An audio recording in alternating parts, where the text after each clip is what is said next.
Oh, okay. Hello! Hello, everyone. Let me lower the volume a bit. Hello, hello.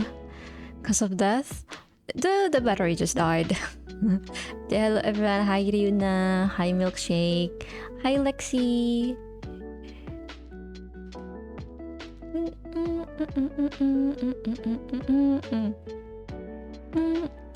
How am I? I'm good. I'm good. I'm really excited for the game that I'm gonna be playing. But how are you? How are you guys doing? How was your day? Horrible today, aren't we? It's because okay. The game that I'm gonna be playing, I've played the demo before, and the characters are kind of Dreambound. Yeah. Dreambound. It's a I don't know. I don't know what to expect actually, because I've played the demo and it has like sorta escape room mechanics, but also very heavy visual novel, right? Oh, it's an otome? Yeah, it's an otome game. But it's like a BL game. So hahaha, yaoi. Hey, yaoi, yippee. Let's see if there's my type. Who knows? Who knows? Because I don't know if there is my type. I think there is. But from what I've played from the demo so far, the story is really sad. It's really kind of... Oh, it's not really sad, but it's a bit depressing. So mindful of that. Be mindful of that. Hey, yay, yaoi. It's good, Tomo. Yeah. How are you guys? Have you eaten? What have you guys been doing?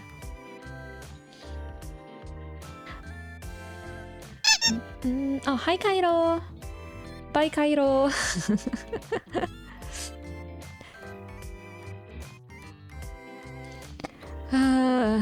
Today was... You know, I was expecting the worst for today. Yesterday, I was supposed to stream yesterday, right?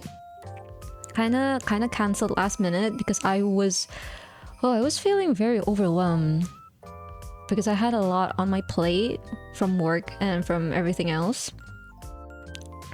And then so I was like, I was on the like I was still contemplating if I should stream or not yesterday, but by the time 10 p.m. rolls around, I was like, you know what, I'm still thinking about it, then maybe it's a better idea if I just don't stream, because I felt really not good. But now I'm good. I was expecting, I don't know, to be hectic today, but no, it wasn't that hectic. It was actually fun today.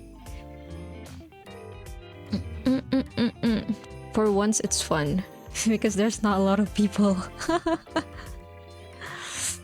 I shall lurk. Ray. Okay. Thank you for popping in, Lexi. Yeah, that's how my day went. And I think tomorrow... Wait, no. Tomorrow I have an early morning, but it's not as early as I was expecting it to be. So that's good. That's good. Ah, my nose itchy.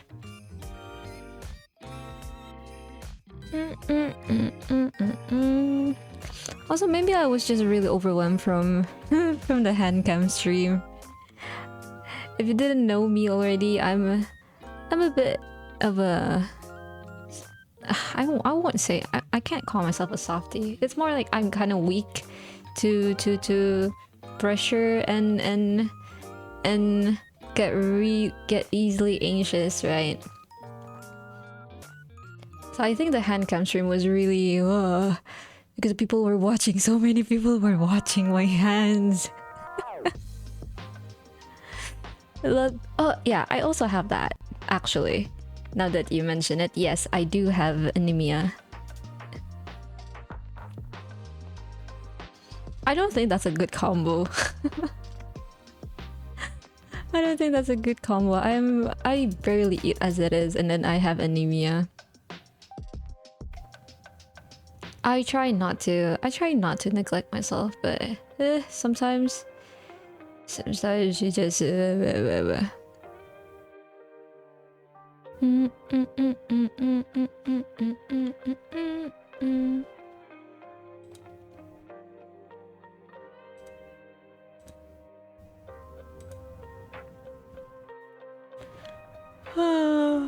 Oh, why am I sleepy?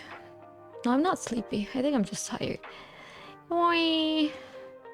Also, I got a present. Not a present, I guess.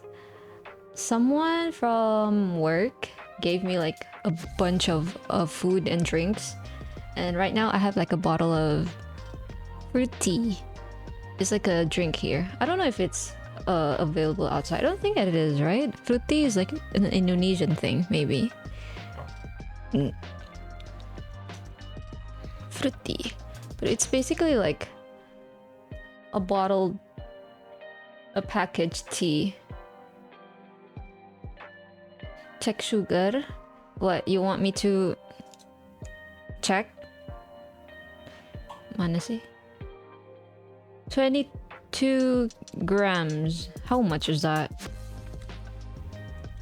22 grams.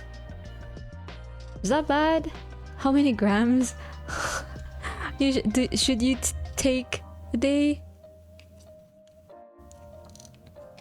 Oh, by the way, look, Rina, your thing is on there now.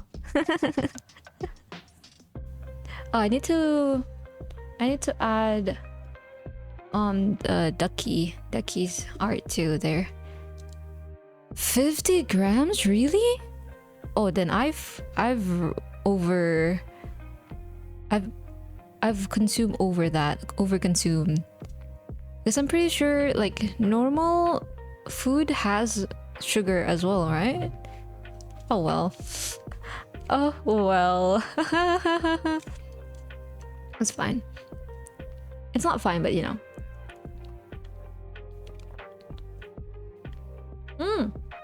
There's nata de coco in this one. Let's go. Thank you. No, thank you. Thank you for making such good art. I should put the Lexi and Ducky made some doodles of me on paper, which are cute.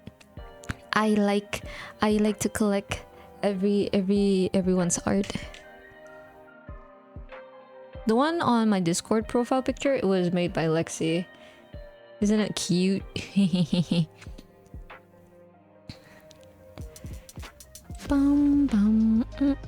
But yeah, I was going to play Mystria, but then I saw the game Dreambound is on sale. Well, it's not on sale that much. It's like 20% off, but like, oh, it's better than nothing. I'll take it. I'll buy it, and then now I'm gonna be playing it. Okay, let me open the game. Oh, please don't be loud. It's gonna be full screen, isn't it?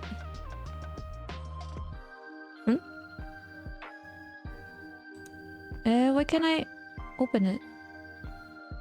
Oh, fuck me then. Okay.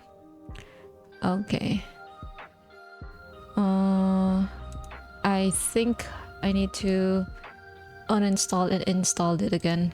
Oh, fuck me.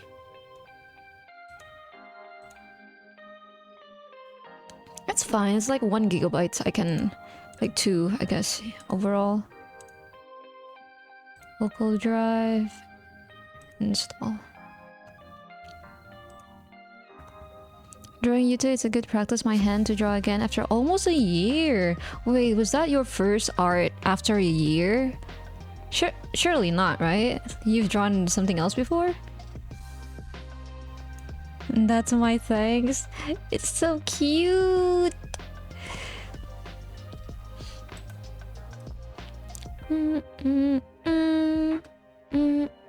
Okay, we're gonna wait for it to download again. For some reason, whenever I download games, put it on my like hardware? Hard drive. It's hard drive. Whenever I put it on my hard drive, it doesn't open. Oh my god, it's Rodent. Hello, Sato. Sato, hello. Welcome to the stream. How are you? How was your day? What is that? What is that? What is what? Awesome. How about you? I'm great. I'm great because I've slept, I ate, and I am not that tired. The hardest thing? Oh yeah, I don't know why. Whenever I install some games in, not all of them, but some games into my hard disk, it doesn't want to like run once I finish downloading it. So right now I need to re-download the game. But yeah, we're playing Dreambound, by the way. I don't know if you know, Sato. I don't know if you know the game though. It's from an indie game, indie company, I think.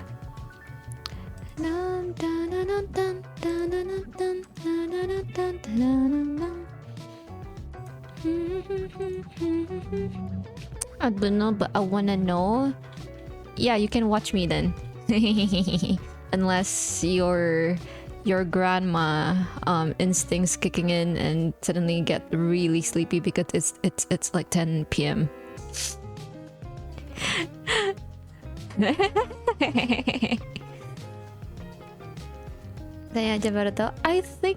I feel I don't know why it's not that hype. Like it's the same it's from the same people who created Date with Death. I'm pretty sure everyone knows that game. Date with Death. It's the same creator. And before Date with Death, I've played their older games. Well, not older games, just one game. What was it? The Vine Speaker. And the Vine Speaker was my first game from that game publisher, developer. So good. Have really good art and NSFW scenes though, but it's really good. And for Dreambound, they have a different illustrator for the game, and and the illustrator for the game for Dreambound is the one who drew one of my favorite BL manhwa. Is it manhwa? I don't know. Either it was a manhwa or an Indonesian illustrator that made it. Manhwa is like Korean BL, right? But I don't know if they're Indonesian or not. But I love the BL that they drew. It's really good. It's really good. If you're interested in what the BL is, it's called Path to You, I think. Let me check. Oh, it's done. Path to You BL manhwa. Okay. Oh, it's manhwa. Yeah, it's the same. Yeah, okay, yeah. It is the same. It is the same creator. Sorry, I have. You guys know that that I like BL, so. Okay, manhwa, Chinese. Okay, there's different. I don't know how to pronounce it properly because both of them pronounce manhwa, but manhwa is Korean. Manhwa is CN, I think, or is it the other way around? I don't know which one, but yeah. I don't know how to pronounce those, but it's like really slight.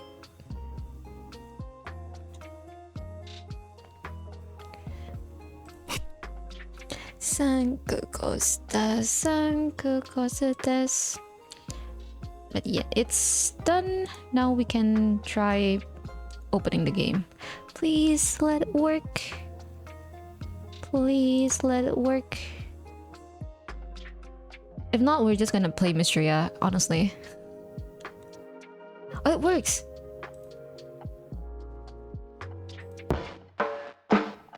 Oh, that's loud. Oh, why did I exit? Okay, okay. Go back, go back.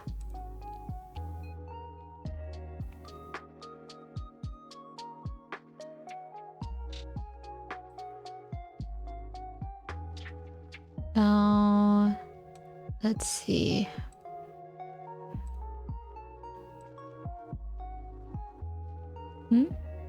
Oh, that's big.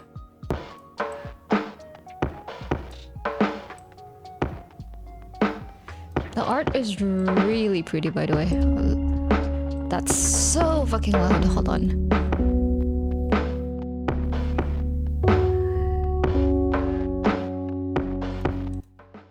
Okay, sorry, that was really loud. Sound effects volume.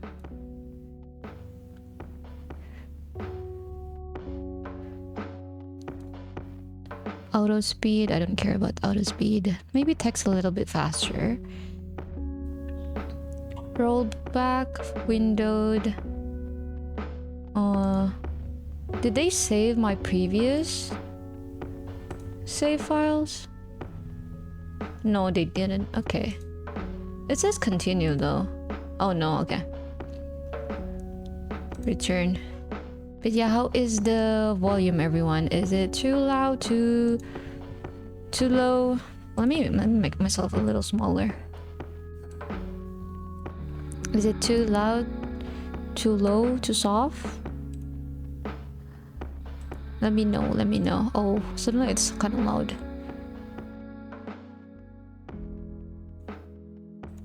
The art looks delicious. I know, I've been saying.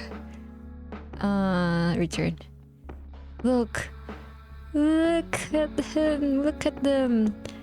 But yeah, disclaimer, I have played the demo already, so I know the story to a certain point, but after that I know nothing. Hold on, let me just do this. I can't see the chat because the game is blocking everything.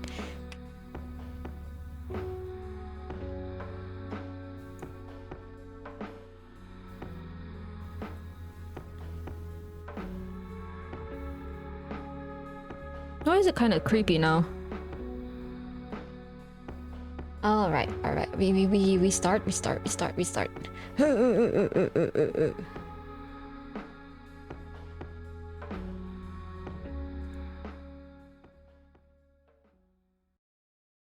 Sections of Dreambound can be played as either entirely text or point and click with puzzles. Which would you like to play? Dreambound was designed to play with point and click puzzles, and the escape sections play out. Okay, yes, I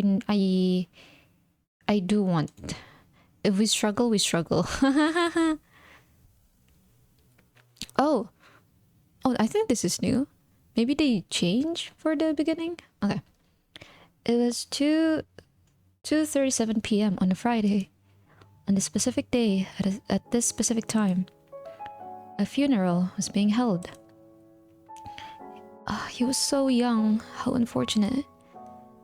There would be many more Fridays, many more days where the clock would tick over to 2:37 p.m. Time would go on, whether one person was here or not. So much talent wasted. What did it mean to be alive? And what did it mean to be dead? His family must be devastated. What did it mean to exist? And when would the existential dread finally cease? A boy with brown hair sat in a corner, alone. To him, that coffin looked much too small to hold soul so large. Much too small to contain an entire existence with all of its history. Noah. Tomorrow everyone else will go on living. Tomorrow everyone will forget. And if not tomorrow, then the next day. One day everyone forgets. The brown-haired boy held tight to his chest. He would not forget. But even he could not convince himself of these words. How easy it was to spout platitudes while someone lay dead 10 feet away. Sorry. Is that a coffin? Yes. We are beginning the story with a death scene. It was 2:37 p.m. on a Friday, and on this Friday, a funeral was being held for two. Huh? Oh, I think it's a metaphor. Oh. Oh my god, an intro song? Can you guys hear the song? Let me up the volume.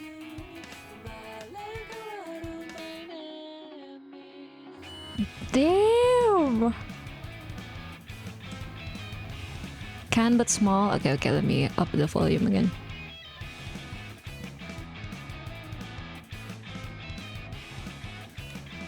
Damn, they have... Whoa, okay.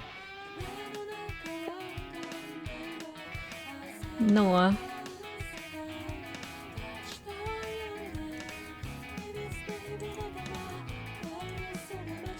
Oh, this is so cool.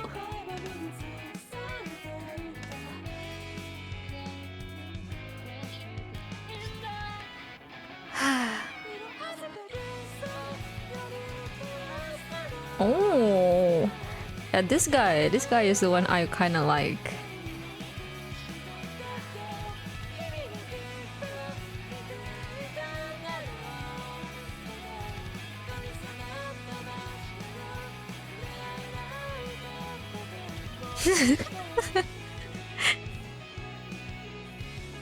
Wait, no, Kuro, which one? Which one, Sato?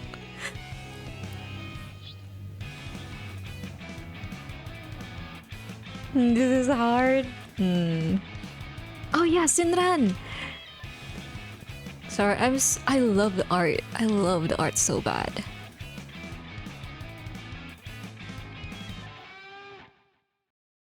Nice. Okay.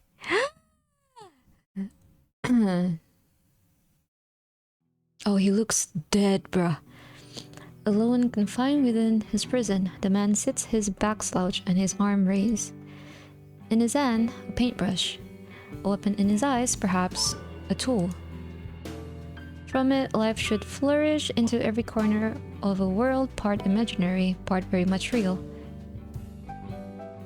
Waves crash onto the white shores. The night sky reflects back on itself. A sea of stars amidst the swirling currents, all is calm, yet not. Oh, should I lower the volume again, or is this good? You know what? I should up this volume actually, because it's really good. The background music is really good. Where is it?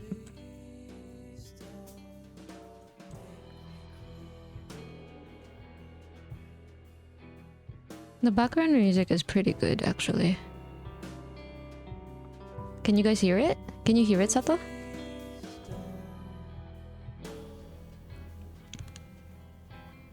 Yeah. It's good. It's kind of good. Okay.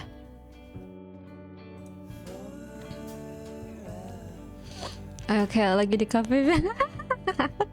Not wrong. But as it were, that world didn't exist. Couldn't exist. It would never exist. It could not be created by this hand. The man holds his paintbrush up to the empty canvas, blank like many of the rest. Is it day or is it night? He does not know. Light doesn't belong in a place like this after all. It has never belonged. He closes his eyes, waiting for it to appear. Something. Anything. A vision of a masterpiece. A muse. An apparition? Sorry, I don't know how to pronounce that. That would inspire his creativity. Anything at all. Lago chill, hit me up if there's spicy scene. Stop, stay. I don't know if the spicy scene can even be... Wait, is there a... Hold on. I don't think there's a spicy scene here. I don't think this is an SFW. The previous games, the previous game that I've played was NSFW, but I don't think this is one. The depression, yeah. Nothing comes without fail, without exception. The spice is on our mind, true. Every stroke he laid against that impossibly bright white canvas was like a stain on his soul, or a remark on what should have been pristine. By his hand, all he could create was loneliness. Nothing belongs. Nothing would ever belong again, for he was broken. Time moves like this unfailingly, and eternity passes, or what it feels like it, as the clock slowly ticks away. Tick-tock, tick-tock, never ending. What is time to someone with no time left to give? His hand shakes. He cannot force it to pain, yet he cannot set his hand down either. Behind his closed eyes, he wars off the tiredness he can feel at the edge of his consciousness. Perhaps a dream would help him to paint. Perhaps if he simply allowed himself to be carried away in that star-filled ocean, inspiration would strike. Or perhaps it would take him away from this world and finally bring him peace. Oh, hi Mika! Ooh, this game, how is it so far? I just started. This is literally the beginning. But for full disclaimer, I have played the demo already. Like a year, 2 years ago? I don't know. It was still in development, this game, back then. But yeah, I know how I've played the demo. Are you gonna play this game, Mika? You should, by the way, you should. Yeah, he opened his eyes, denying the very thought. Anything but that. Anything but a dream. Was it fear? Hate? Disgust? No, it was more. Much more. This was no base emotion. This was something far more deep, far more sinister. The minds of men were warped beyond recognition. Their being had become wholly evil. During the day, they wore masks to hide their intentions, but during the night, inside their dreams, the mask would fall. What was once pure and bright was now corrupt, beyond repair. Oh, Noah, you need to stop this at once. You can't live off this. Whatever these scribbles are meant to be. Imagine what people would say about me, about us. Why can't you be more like your brother? It's about time you grew up. You're not a kid anymore. Go throw all of your stupid little books out already and give this up. Oh shit. This kinda... I forgot this... Oh. Thank you for the hydrate, Sato. Not Sato. Lexi, sorry. Thank you for the hydrates, Lexi. I saw it, but it was skeptical. But I could be thinking of a different game. Or it could be the same. Oh, maybe...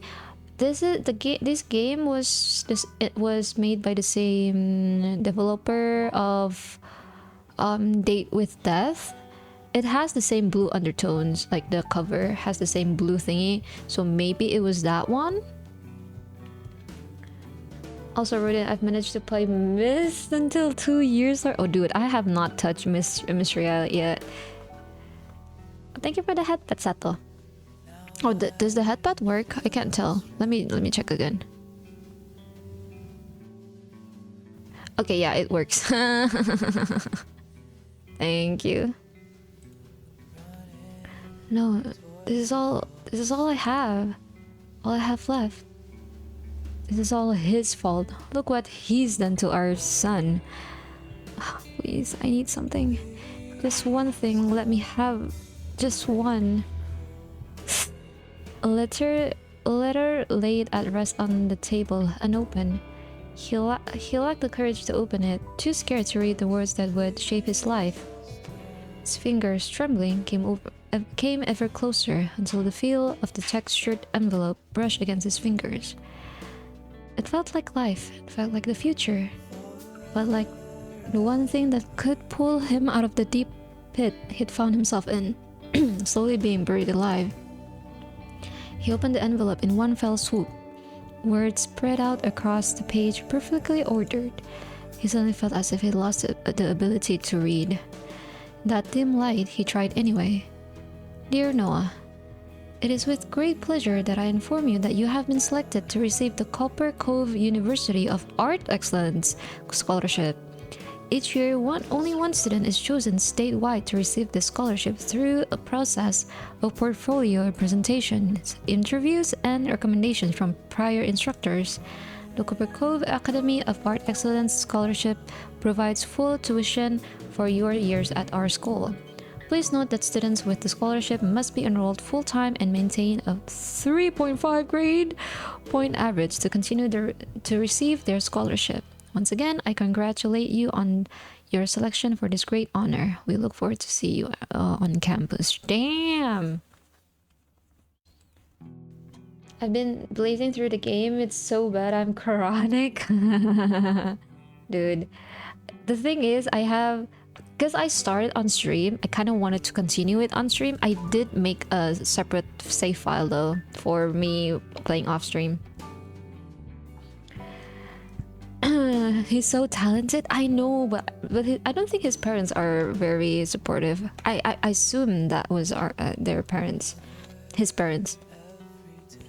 In front of his eyes, the letter turned to dust, floating away on the wind into that imaginary world. Blah. Sorry, English is weird right now. Memories of the past aimed towards him like daggers. They pierced his flesh, but that didn't matter anymore. He was used to it. In fact, he sometimes wondered if he enjoyed it now. Sorry, burp. The pain spread throughout his body, but at least he could finally feel something. His paintbrush, still tinged with color, stayed motionless against the canvas. Resisting the urge to yawn, he rubbed at his eyes with his bare hand. Mukhang tikus, bro. Rat. A ringing sounded through the darkness, echoing through the soulless house. Damn, look at the background art, bro. How do I... This is really messy. I don't think this is hygienic, but it's really cool. Oh, 49. No one was around to pick it up. Well, no one except... Go away. It kept ringing and ringing, then ringing some more. Then it stopped. Until it began again. Go away! Noah clutched at his head. The ache only made worse by the constant sound that pierced his ears. He wanted to ignore it. More than anything, he didn't want to answer the phone. But the caller was stubborn, and Noah easily irritated. He stood from his stool, dropping the paintbrush to the ground. It clacked against the wooden floor, paint flying across the planks. Just more added to the already growing collection. At this point, more paint was splattered over his house than there was on any canvas. Slowly, each step deliberate, he walked towards his phone. The model was old, the same one he'd had since he was a teenager. He looked at the number on the screen, but he didn't recognize it. Still, the ringing continued. I should just turn this stupid fucking thing off. He stared at the screen, the light burning his eyes. And for some reason, he picked it up. Noah, is that you? What do you want? How did you get this number? It's me, your dad. Oh, Dad? Can we talk? I answered the phone, didn't I? What do you want? Please, it's been so long. What do you want? Your mom. Oh, sorry. What? Why did you bonk me, Lexi? Your mother had just passed away. Please come to the funeral at least. Thank you for the posture check, Lexi. Noah removed the phone from his ear and slid his fingers along the screen. It went silent. The other person never to know what happened. Without a second thought, he switched the phone off, dropped it into rubbish. Your mom died. Why did you bonk me again, Lexi? But thank you for the stretch. Oh, I don't know if you heard that, but yeah. So she's dead. I suppose mom was not a very good mom. I guess so. I guess so. So it's kind of understandable. His voice lacked any emotion. Whether this fact made him happy or sad, no one would be able to tell. He walked back towards his easel. Easel? Easel. On it, a still blank canvas waiting to be brought to life. He threw it on the ground in a heap with the rest of the abandoned masterpieces before sending his foot crashing towards them, breaking them in half. One after another, he smashed them into pieces soundlessly. Not a word or a cry escaped his lips, only a silent fury. Not at his mother's passing, only aimed towards himself. Finished, but not feeling any more fulfilled, he dropped to the ground and curled into a ball. Oh God. His eyelids felt heavier and heavier until finally he found sleep. Damn. But even sleep wasn't so restful. Noah awoke to the sound of a key turning in a door, then the same door opening slowly. Footsteps started off slow before they sped up, coming directly towards him. But he didn't flinch or turn to look at who it was. If someone wants to kill me, let them. If they want to steal any of this shit, go for it. I don't care anymore. I don't care, so just let me die. Noah? What are you doing on the ground? Are you okay? Oh, it's Cain. Noah should have realized who it was, yet he somehow felt disappointed. Would have been better if it's someone here to kill me already. Go away, I'm resting. You have a perfectly good bedroom, one room over. Come on, let me help you to bed. Don't want to, just leave already. Let me at least get you some water. Come on. Cain. Okay, Sato. Cain extended his hand to Noah, who stared back at it blankly. Cain was the same as he'd always been. Kind, dependable, hardworking, charismatic.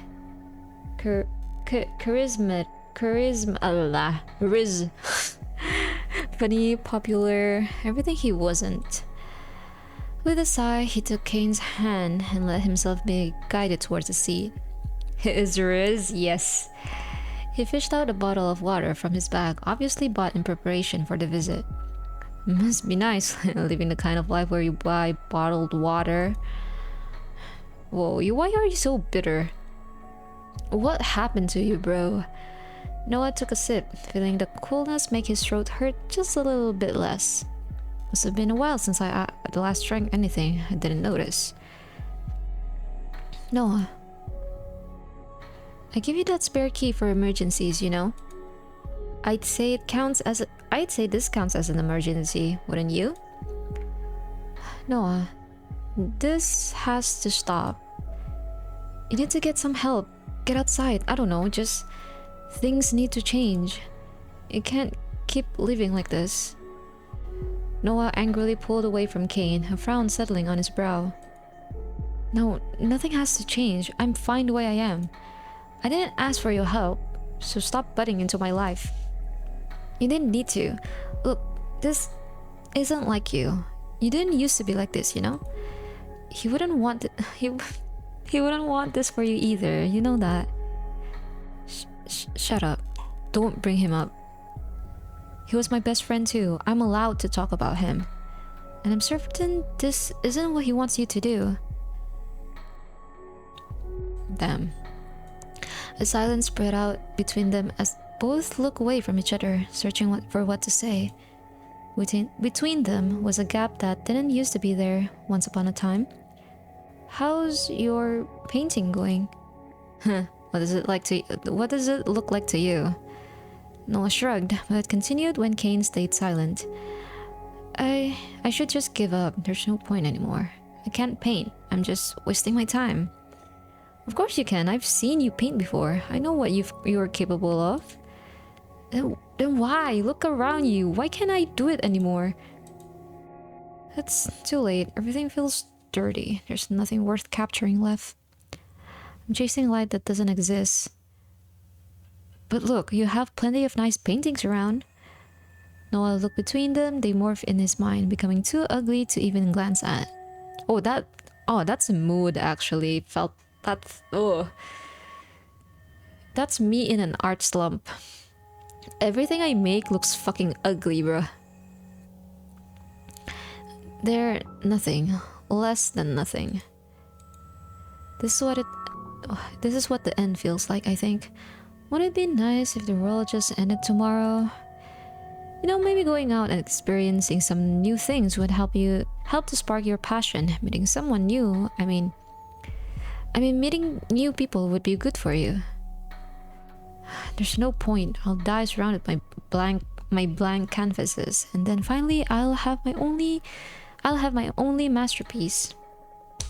Noah. As if unsure about what to say, Kane found the remote and turned on the old small TV. A news presenter, dressed impeccably, read out the news with so little emotion you would wonder if she really cared about the words leaving her mouth. Next up, we have some breaking news from directly on the scene. A number of bodies have been found with strange flower-like markings, first believed to be tattoos. Analysts say that no ink, pigment, or burn marks are featured on the victims, which has ground investigations to a halt until they can find out what these markings even mean. Further proof that true art is found in death. Oh, it was okay. It was Noah. With a disgusted sound from deep in Kane's throat, he switched the TV off as if deciding that silence would be better. I'll ask you one more time, okay? Please let me help you.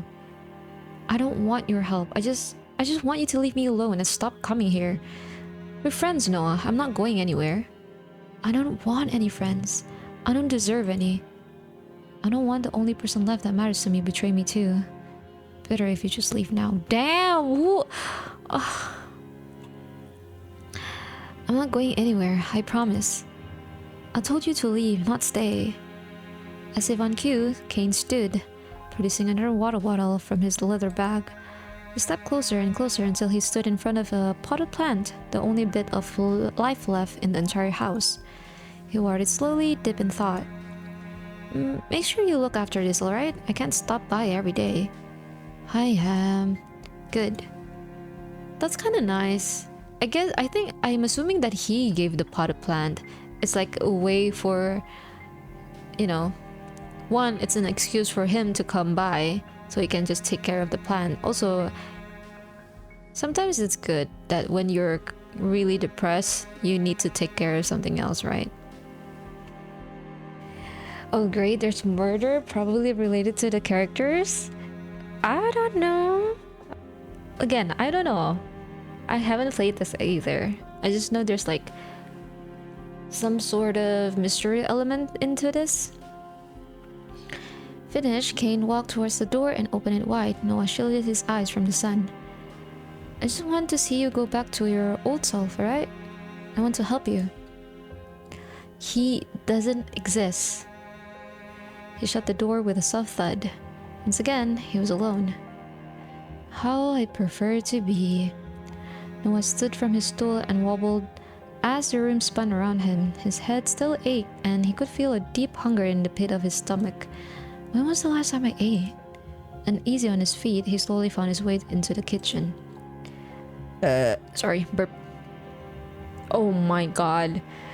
This is disgusting, Noah. What is that green stuff? And why are you putting paint in your kitchen? Noah's kitchen was as bare as ever. He hadn't ever used it, really. Most of the time, he'd order something to be delivered, or better yet, skip eating. His money was limited, and he'd always put his paint supplies over anything else. Oh, wow, Yusuke. Yusuke from Persona 5 does the same thing. But in a silly way, not a depressing way. Noah reached up to open a cupboard, knowing full well it was bare, when he smelled something. Food. His eyes found a container left on his table with a small note. He picked it up. I'll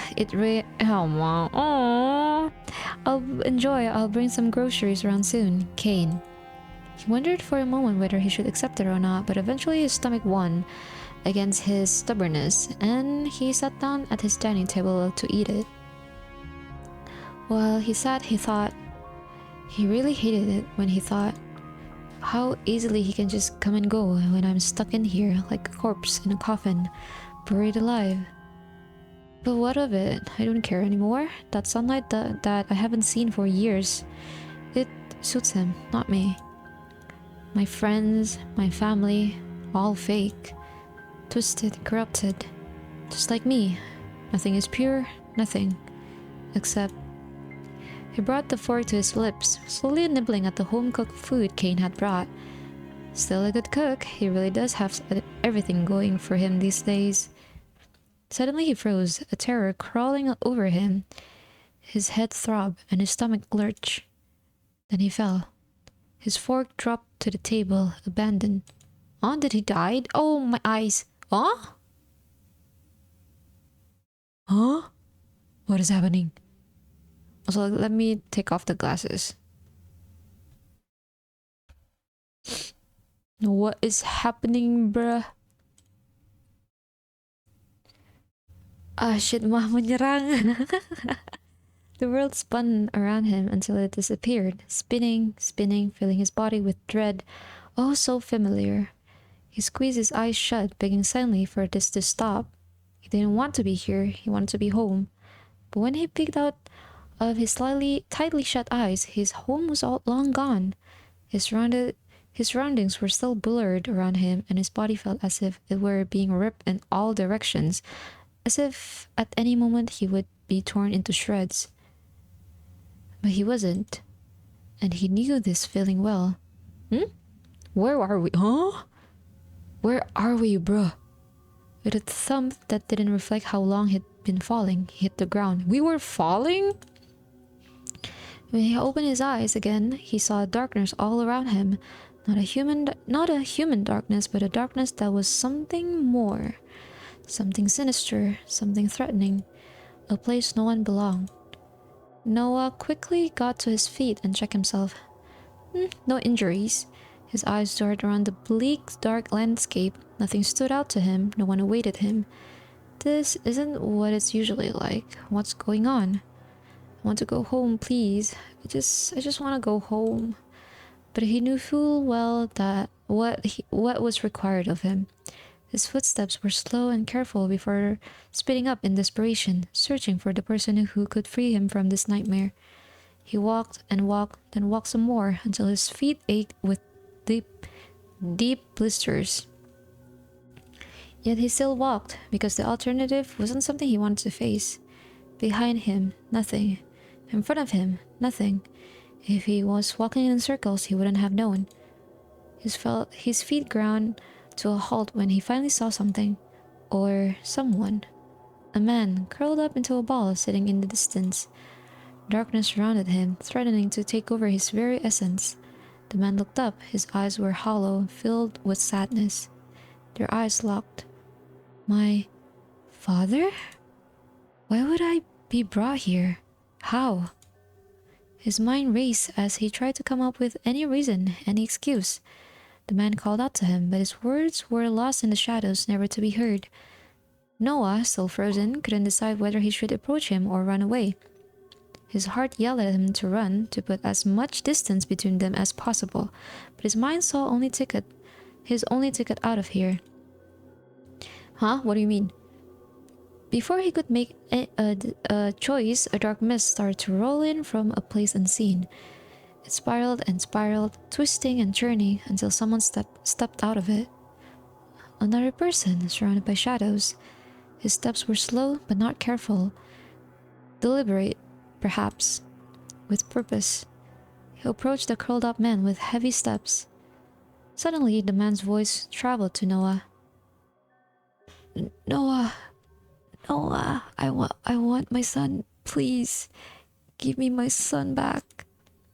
The shadowy man raised his arm. In his hand, what looked like a gun? Bang. There was no hesitation, no pause. Wait, the sound effects is really low suddenly. Yeah. There was no hesitation, no pause. Just a single shot through the head. Maybe a little bit more. Okay. Hopefully it doesn't jump scare me.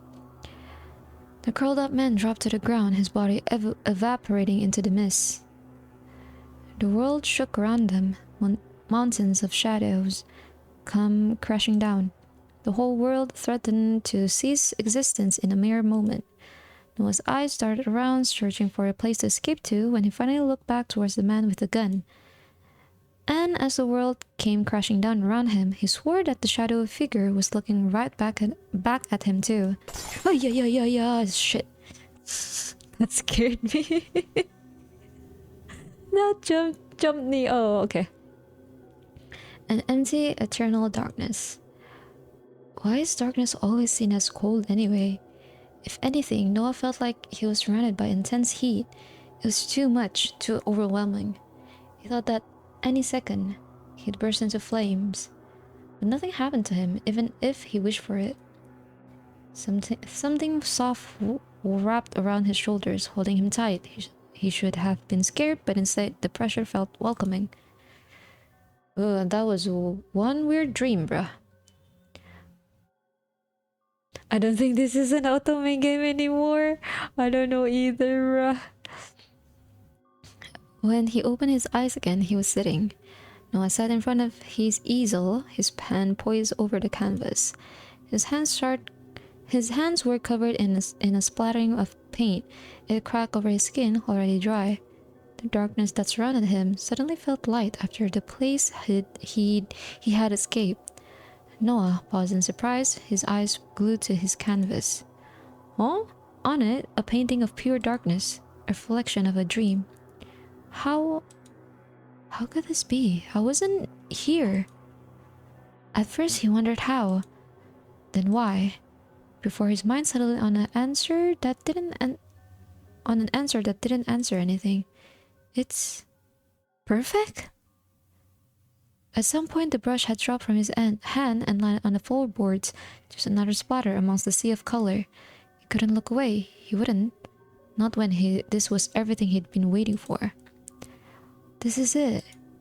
Jumping to his feet, he lifted the painting from its place and carefully put it aside. Who would have thought that which I detest would create my finest piece yet? And all it took was a single dream. He sat back on his stool and slumped forward, deep in thought. Oh, is this a flashback? Oh, dude, Kane looks good. I mean, Noah also looks good, but he looks baby. He looks more baby in this one. My dad let me stay up all night playing. You've got to get it. As if my parents would let me skip out studying to play games. You won the parent lottery. You can just say you're studying and stay over at my place then. Oh man, really? I'm down for that.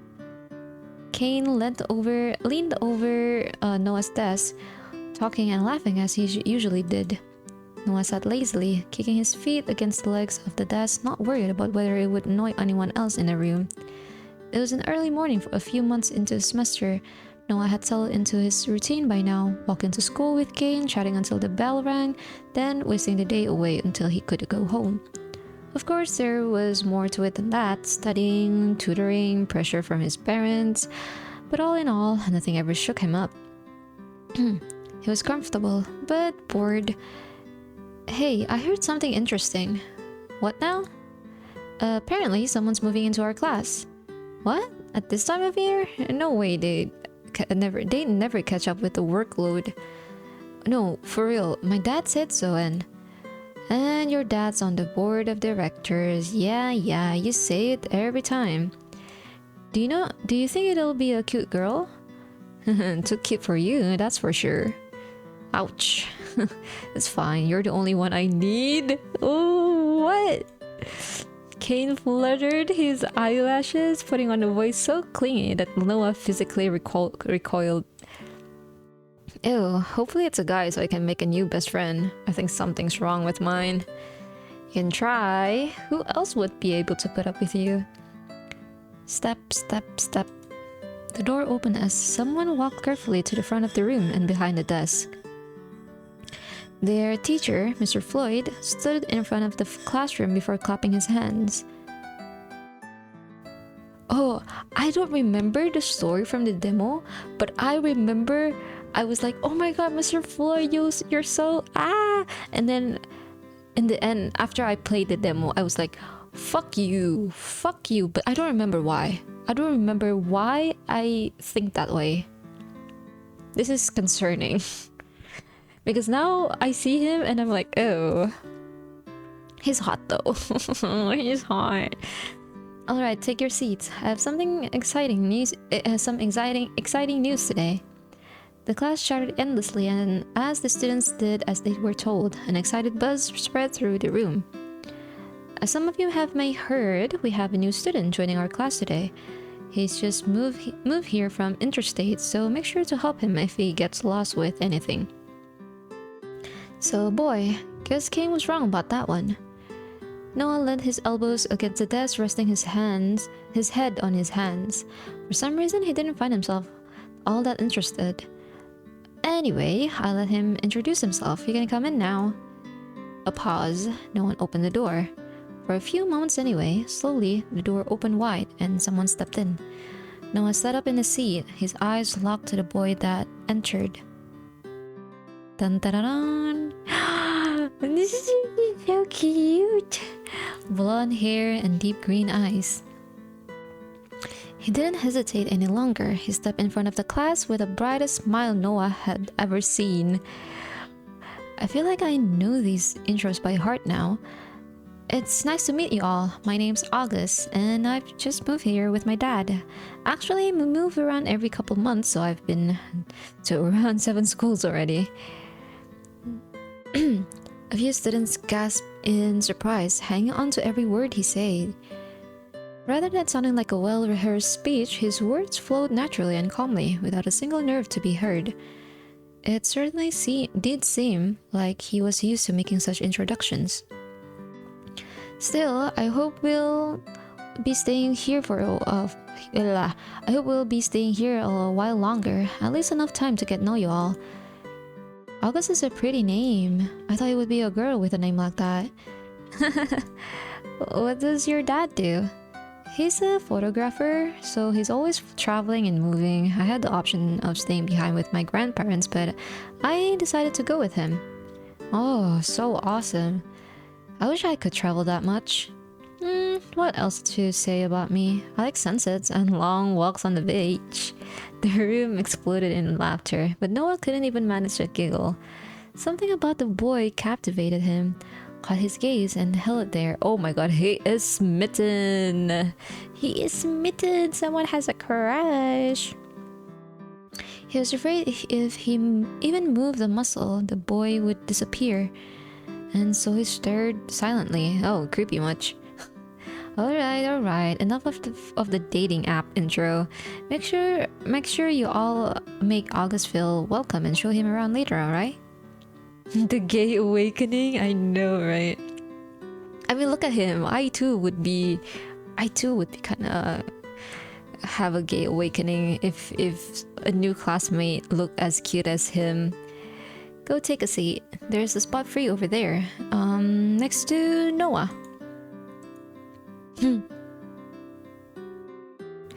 Noah waved meekly, and August did the same in return before taking his seat. Whatever was said for the rest of the class, Noah didn't know. He twirled his pencil between his fingers, his workbook. Oh my god, my English.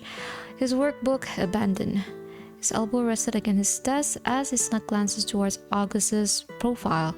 Every now and then, he would shift, making Noah jump and look away. His profile is almost pretty. He continued staring at the boy. Well, not even almost. It is pretty. With that thought in mind, August's eyes finally met Noah's. Noah froze, unsure if he should quickly look away and pretend he hadn't been staring, or if he should just smile and act natural. Eventually, August decided for him. He smiled brightly, tilting his head at the same time. Oh, that's kind of cute. Noah awkwardly smiled back before looking away, his heart racing. They're passing notes. Sorry, it's really not that big of a deal, but like, I feel like in high school when you're like interested in someone and you start like passing notes to each other, it's like, whoa, you know, like you want to talk to me outside of free time. That's kind of, whoa. Sorry. Only a few moments later, a folded piece of paper slid into his desk. Noah looked at it in surprise, then back at August, who simply raised a finger to his lips in a shh motion. He put a nose in his smiley face. Oh wait, hold on, I didn't read. You're Noah, right? It's nice to meet you. I hope we can be friends. Yeah, nice to meet you too, August. Looks like we'll be stuck together this year. He wrote his return message carefully on the other side, unsure of what to say exactly. Why did I do it too? So lame. When Mr. Floyd turned his back, Noah quickly scrunched up the paper and tossed it towards August, who meticulously flattened out the screwed up ball and read the message. Then reading, August propped his elbow up on the desk and rested his chin in his hand, copying Noah's posture, and smiled towards him. Why? Am I crazy? Am I just making everything gay? Why does it feel like they're flirting right now? Noah's mind went blank, and the rest of the lessons passed in a blur until the bell for lunch suddenly rang.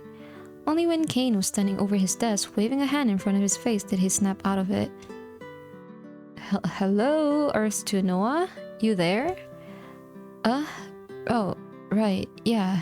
Is it time for a break already?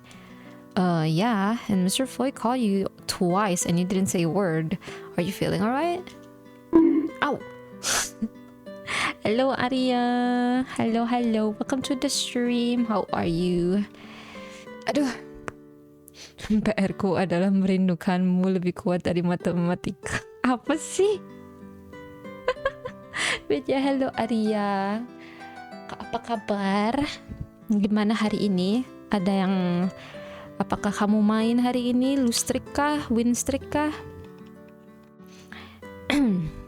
Hold on, let me drink.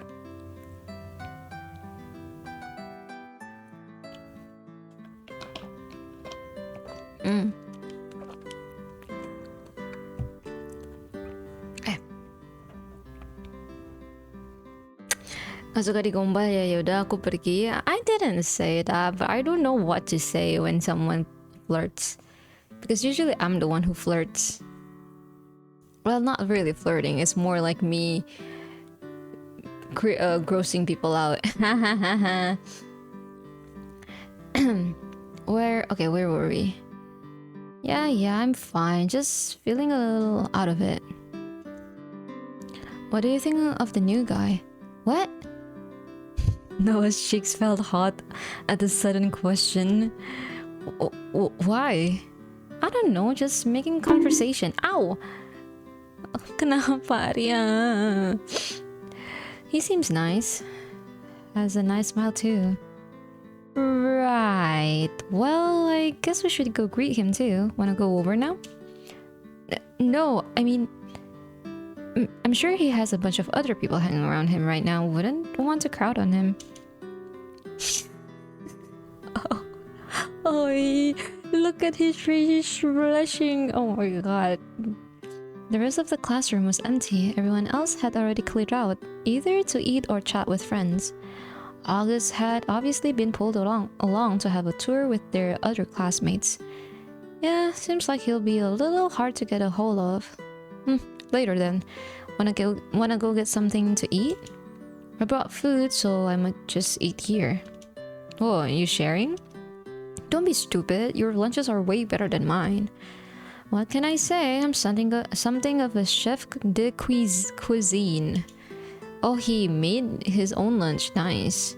Noah laughed in response before pulling out his lunchbox. In it, a sandwich and a few other snacks.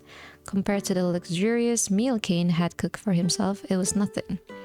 Actually, you can just give me some of yours. You know I'm always happy to share with you, right? Damn. Ow! Hi, Ojen. Welcome, welcome. Oh, thank you for the head pat. Ria, how are you, Ojen? Gimana kabarnya? How are you? How was your day? Hope it's good. We're playing this visual novel game that I've been waiting for like years now. It's a BL game though. But yeah, it's called DREAMBOUND. So life is good. That's good. That's good. Hold on.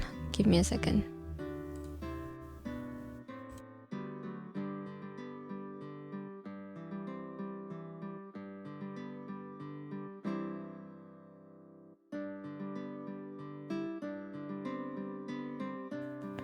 Sorry, my sister suddenly woke up. Tidak kaget kalau ini BL. Hey, what do you mean? What do you mean? You wouldn't. Okay, if I didn't say it was BL, I don't think anyone would know this is BL, no? Because even Sato was like, oh, this is not Sato. Ryuna was like, I don't think this is an otome game because it was kind of depressing. But yeah, look at this. Look at the art, bro. It's so good. I've been waiting for this for so long. And also, full disclaimer again, I've played the demo, so I know what's happening, sorta. Just up until the prologue, I think. Oh yeah, I know it's BL. That was the biggest market selling point. Yeah. Well, yes, and also because I think the developer themselves, like the game devs themselves, only makes like LGBT games, I'm pretty sure, because I know their older games like Start Again and Amelie, I forgot. Both of them are like Yuri, if I'm not mistaken. Well, one of them is Yuri, the other one is like LGBT. And Divine Speaker is BL. This one is BL. Date with Death is open to whatever. There was sudden horror. Well, it was more like jump scared, scary than horror, I think. Well, I guess it can be horror. Okay. Where was I? Kane gave Noah a warm smile. He might play around, but Noah knew that Kane would probably do anything for him. Damn. How are you not smitten by him? The door suddenly rattled and opened. Noah put his sandwich down and turned, just in time to see someone walk towards him. The boy from earlier. August. He sat at his desk quietly, minding his own business. Kane looked towards him, then back at Noah, motioning for him to speak up. Oh. Ooh.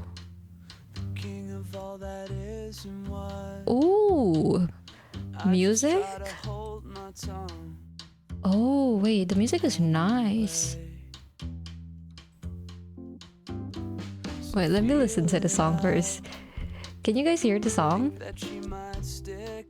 There's like actual lyrics. Okay. You okay? Oh, just a little tired. I thought I could probably hide in here for a little bit. It's soft? Okay. It's loud for me, sorry. Okay, let me up the volume. Can you hear it now?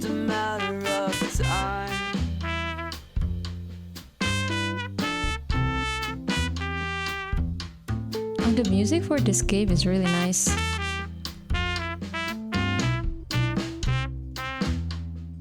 Usually I have the music off usually. You should think about the mess you're in. No, it's nice. Okay, let me go lower it back so it's not too disturbing.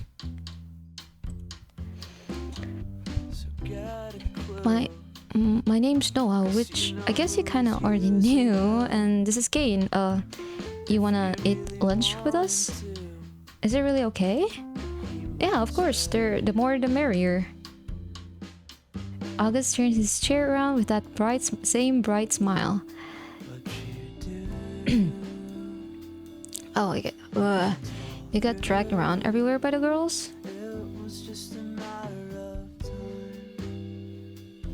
I think they showed me every inch of the school, which I'm happy about, don't get me wrong, just, you know, a little exhausted.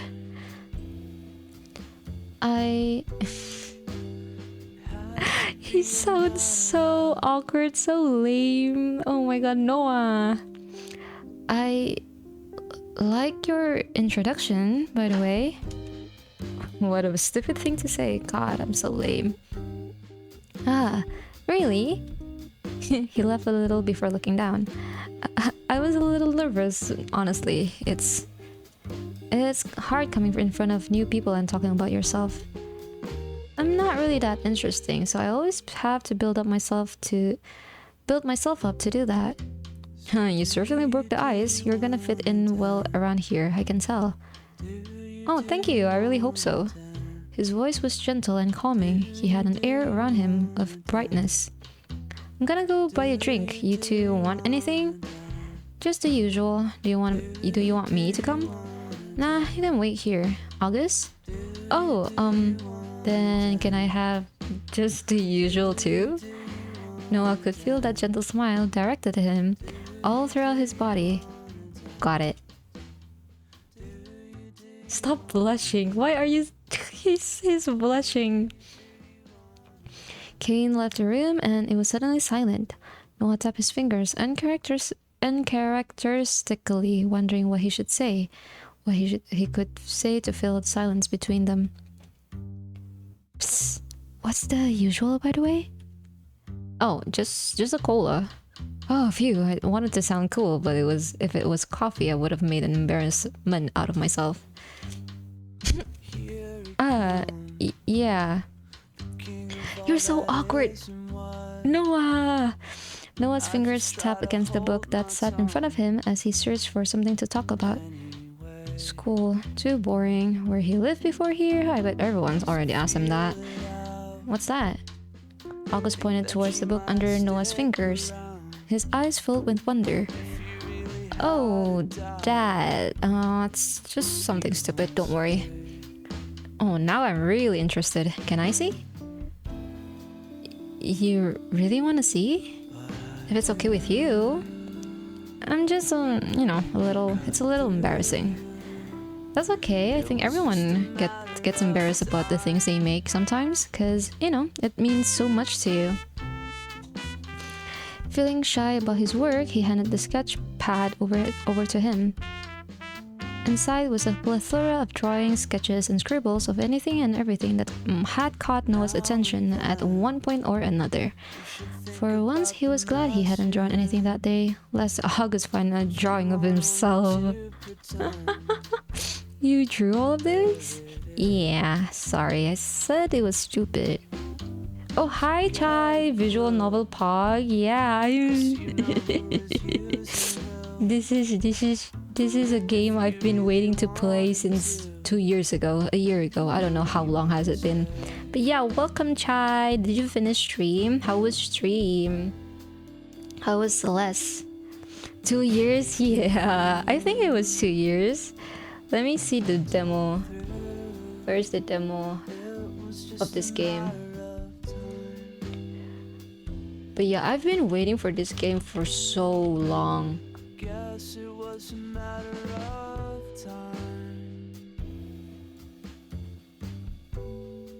This was on... Okay, this must be wrong. Oh, no. The demo was earlier this month, but I did wait for it for longer. I did wait for it for longer than that. My fingers hurt, but I had fun, as usual. Yeah, I'm glad. Did you finish the... what was it? Intermediate levels? Or are you still on it? Let me drink first, hold on.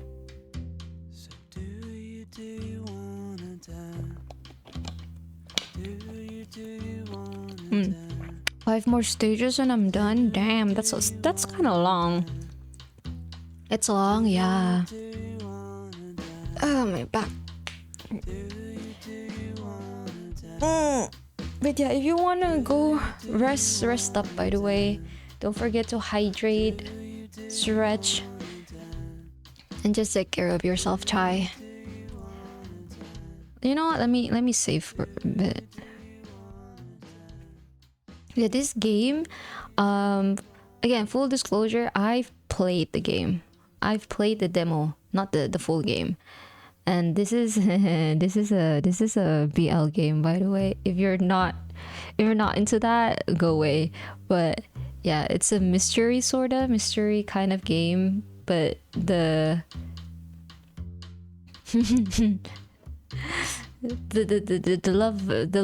the romance part is BL. Why can I tell already it is? Chai, do you read BLs? Because the illustrator for this game specifically is Sinran, and they also made a BL named Path to You, which is one of my favorite BLs, by the way. That's why I think that's why I'm so into the art. Did the full game just release this year? Yeah. It just released this year, I think. I think it was on April, if I'm not mistaken. I don't read much BL, but I do. Interesting. If you need any recommendations, you know where I am. Okay, where was I? These are amazing. They're so beautiful. No, they're just have so much talent. His eyes were filled with so much wonder that Noah couldn't help respond in earnest. I actually want to become an artist. I know it sounds dumb, but amazing. You're really amazing. You'll be a fantastic artist, I can tell. Have you ever tried painting? Oh, I haven't. I can hide sketchbooks at home, but I think my family might notice if I brought in an easel. Why would that matter? They don't really like me doing art. Oh my god, Noah is so mean. He's so mean. Oh, high school me. This is high school me. I had to hide my sketchbooks. Didn't do anything. It ended up being thrown away, but still. Oh, this is so. You're so me. And you're gay too. They don't really like me doing art. Well, I think you would be really good at painting. Your drawings are so beautiful. I'm really bad at painting though, and drawing, and pretty much anything else art related. Oh, he pouty. Maybe we could try together? Noah blurted out the first thing that came into his head before instantly regretting it. However, he responded in earnest. That sounds really fun. I'll take you up on that offer. Noah found himself struggling to reply to that sincerity, unused to anyone being interested. Oh, sorry, loud burp. Okay, maybe I saw the demo and I was skeptical if it was going to be completed. I don't really pay attention to which group makes the game, so I just didn't trust. Understandable. Some games do that, like they make demos and they don't really complete it. They end up dropping it, so I get why you were skeptical. But because I know, I've played the games that the group made before, that's why I was like, oh, that's why I played the game. While another game that I'm really waiting for is Touch Starve. I have not played the demo for that yet because I don't know if I feel like they're gonna come through with it, but I'm just, scared. One, I'm scared, and two, I don't want to get spoiled yet. The door opened again and Kane stepped in. His eyes wandered from August's warm smile to the tinge of red on Noah's cheeks before he frowned. Pushing that to the side, he smiled again and sat the drinks down on Noah's desk. Got him. Enjoy. Oh, thank you. I'll pay for them next time, I promise. It's no problem. Don't worry. We can just force Noah to pay anyway. Hey! So you just moved here, right? Whereabouts is your house? Not far from here. I think it's Fielding Avenue. I'm still wrapping my head around the street names. Both Noah and Kane looked towards each other, blinking in surprise. Number 42? How do you know? That's the place next door to me. The people living there did move out a few weeks ago. Oh, I had no clue. I guess we're neighbors, both at school at home then. Maybe we could walk home together? I mean, if you're not busy. Yeah, I'd like that. I mean, it's probably be the safer option too. I might get lost otherwise. My dad always told me that if you drop someone in the middle of the woods with a broken compass and half a map, they'd still have a better time finding their way out of there than I would. The bell rang again, signaling the end of lunch. August shuffled back to his desk while Kane gathered his things. Oh. Next to him, August dug through his pile of books before frowning. Oh, I think I left my math textbook at home. Mr. Floyd laughed, waving his hand in a carefree manner. You can share with Noah for today. Try to remember for next time. Yes, sir. I think the Touchstarve team have been working on it just slowly, I think. I think my friend showed me a post. It's from the official people. It was a snip of one of the characters. I mean, the demo is out and the art is amazing. And it's gonna be half voice, if I'm not mistaken. So, I have high expectations, but at the same time, I don't want to be like, have that much expectations, if that makes sense.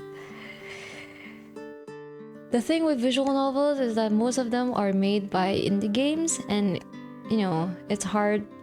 Not indie games, indie developers, game devs. And it sometimes doesn't come through, and I'll get disappointed if that happens. Hey there, hello Zen. Welcome to the stream. How are you? How was your day? I hope it's good. Right now I'm playing a visual novel called Dreambound, by the way. It's a kind of mystery, kind of BL. And yeah, that's all I know. Just watched Sonic 2. Oh, how was it? How was Sonic? I don't think I've ever watched the first one. But yeah, how was it? Kind of want to watch Sonic 3. You should. If it's good, if the second one is good, you should try. You should continue.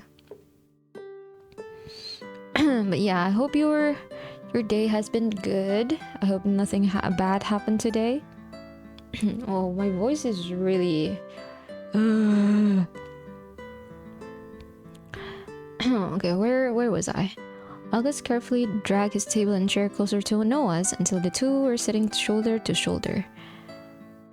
Alright everyone, open your textbook to page... Oh god, why did I leave it here last time? Go on, say it, Mr. Floyd. Open your textbooks to page 69 and we'll resume our previous lessons on trigonometry. Sonic 2 is fun. Knuckles is a brick as you know it. Nice. I love Knuckles.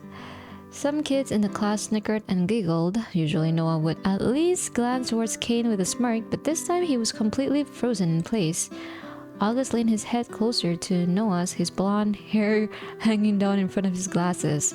He carefully pushed the loose strands behind his ear, and as he read the textbook carefully, Mr. Floyd's voice faded into the distance as Noah's concentration on triangles wavered.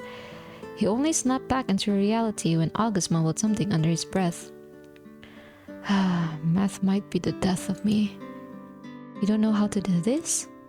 Don't laugh, but I usually only just manage to pass my math test. I promise I'm better at my other subjects. Do you wanna work together on these then? Noah tapped the problems in the textbook with the end of his pencil. Oh, really? Thanks, Noah. Noah. Somehow the name sounded just right rolling off his tongue. Noah swallowed hard, then finally pulled his eyes away from the blonde boy. I need to concentrate. So, if we have the adjacent and the hypo... I don't know how to pronounce that. August stared down at his workbook where he'd copied down the problems and begun working on them.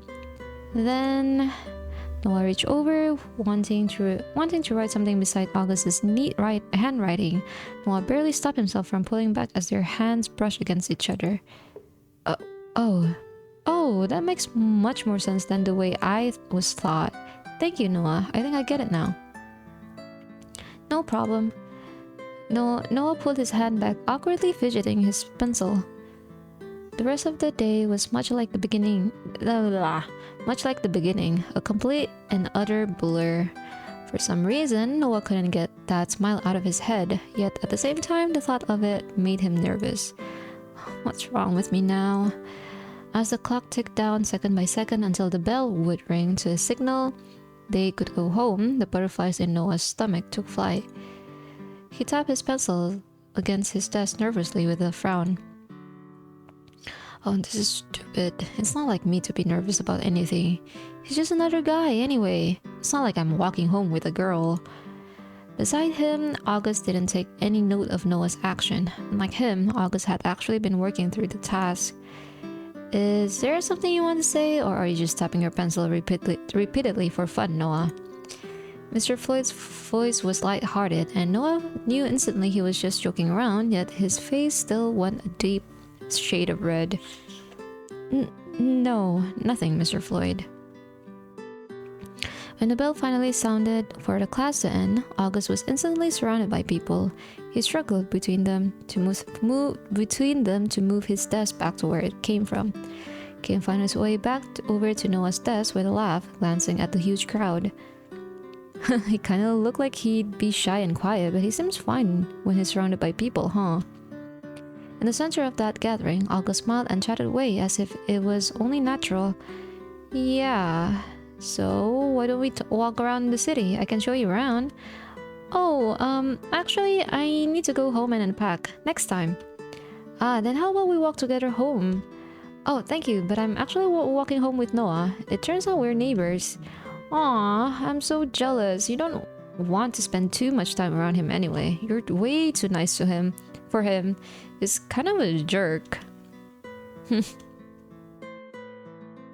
Noah froze at the comment. It's true that he wasn't particularly close to his other classmates, but he had no reason to become friends with them all.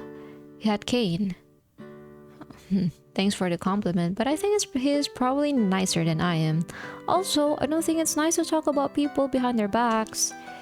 Anyway, I need to go. Thank you for showing me around earlier. August waved them off before joining Kane by Noah's desk. Shall we leave then? Do you live nearby as well?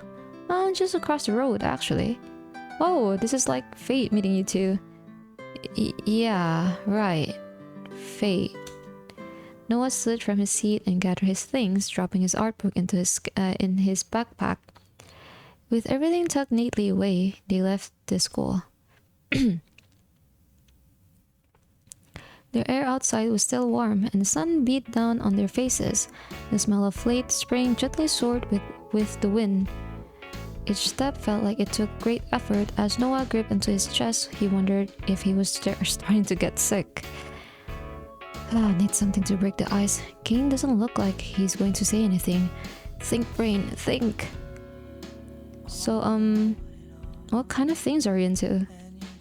Noah stood between Kane and August, but all of his attention was directed at the newcomer. I don't really think I'm into anything very interesting. Your hobby is way cooler. We've moved around so much, I never got into any clubs or anything, but I do like reading and taking photos. Oh, that's cool. I like reading too. Since when? Since always, Kane? I can't remember the last time I saw you pick a book. I do have a life outside of when you see me, you know. What? Really? He feigned shocked, but Noah just rolled his eyes and looked back towards August, who was laughing at their antics. You two are really good friends, huh? I'm probably the only person who could put up with him. I'd say it's the other way around. Maybe we should have walk home without you. We'll be all walking the same way anyway. That would be a little awkward. Whatever, I do like reading, so that's cool. And you like taking photos too? Yeah, my dad's been teaching me a little. Oh, cool. Oh, I didn't realize you were so into photography too, Noah. Will you shut up already? To be honest, I'm nowhere near as good as my dad. Anyway, it's a little embarrassing only talking about me. What about you, Kane?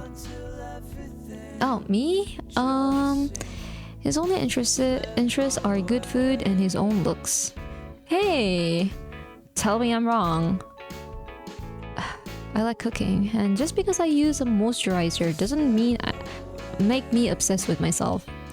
Who uses moisturizer? Don't worry, I do too. Well, I guess it's not that bad. Maybe I should try it. Fucking simp. You already have such clear skin. You're really lucky. No. I think yours is a lot nicer. Oh, we can show August a shortcut. Kane smiled, interrupting the conversation. Oh yeah, good idea. The shortcut? It's easier to show you, but if you take a left up ahead, there's a shortcut through the mountain that leads to behind Noah's house and yours now. Really? That's great. It's not that much shorter, but it's kind of pretty, I guess. Since when did you find nature pretty? Since none of your business. With a laugh, they made a turn into the greenery and left behind the sounds of civilization. As the sound of traffic dimmed, so too did the sound of the wilderness begin to settle around the trio. August looked around in wonder with wide eyes.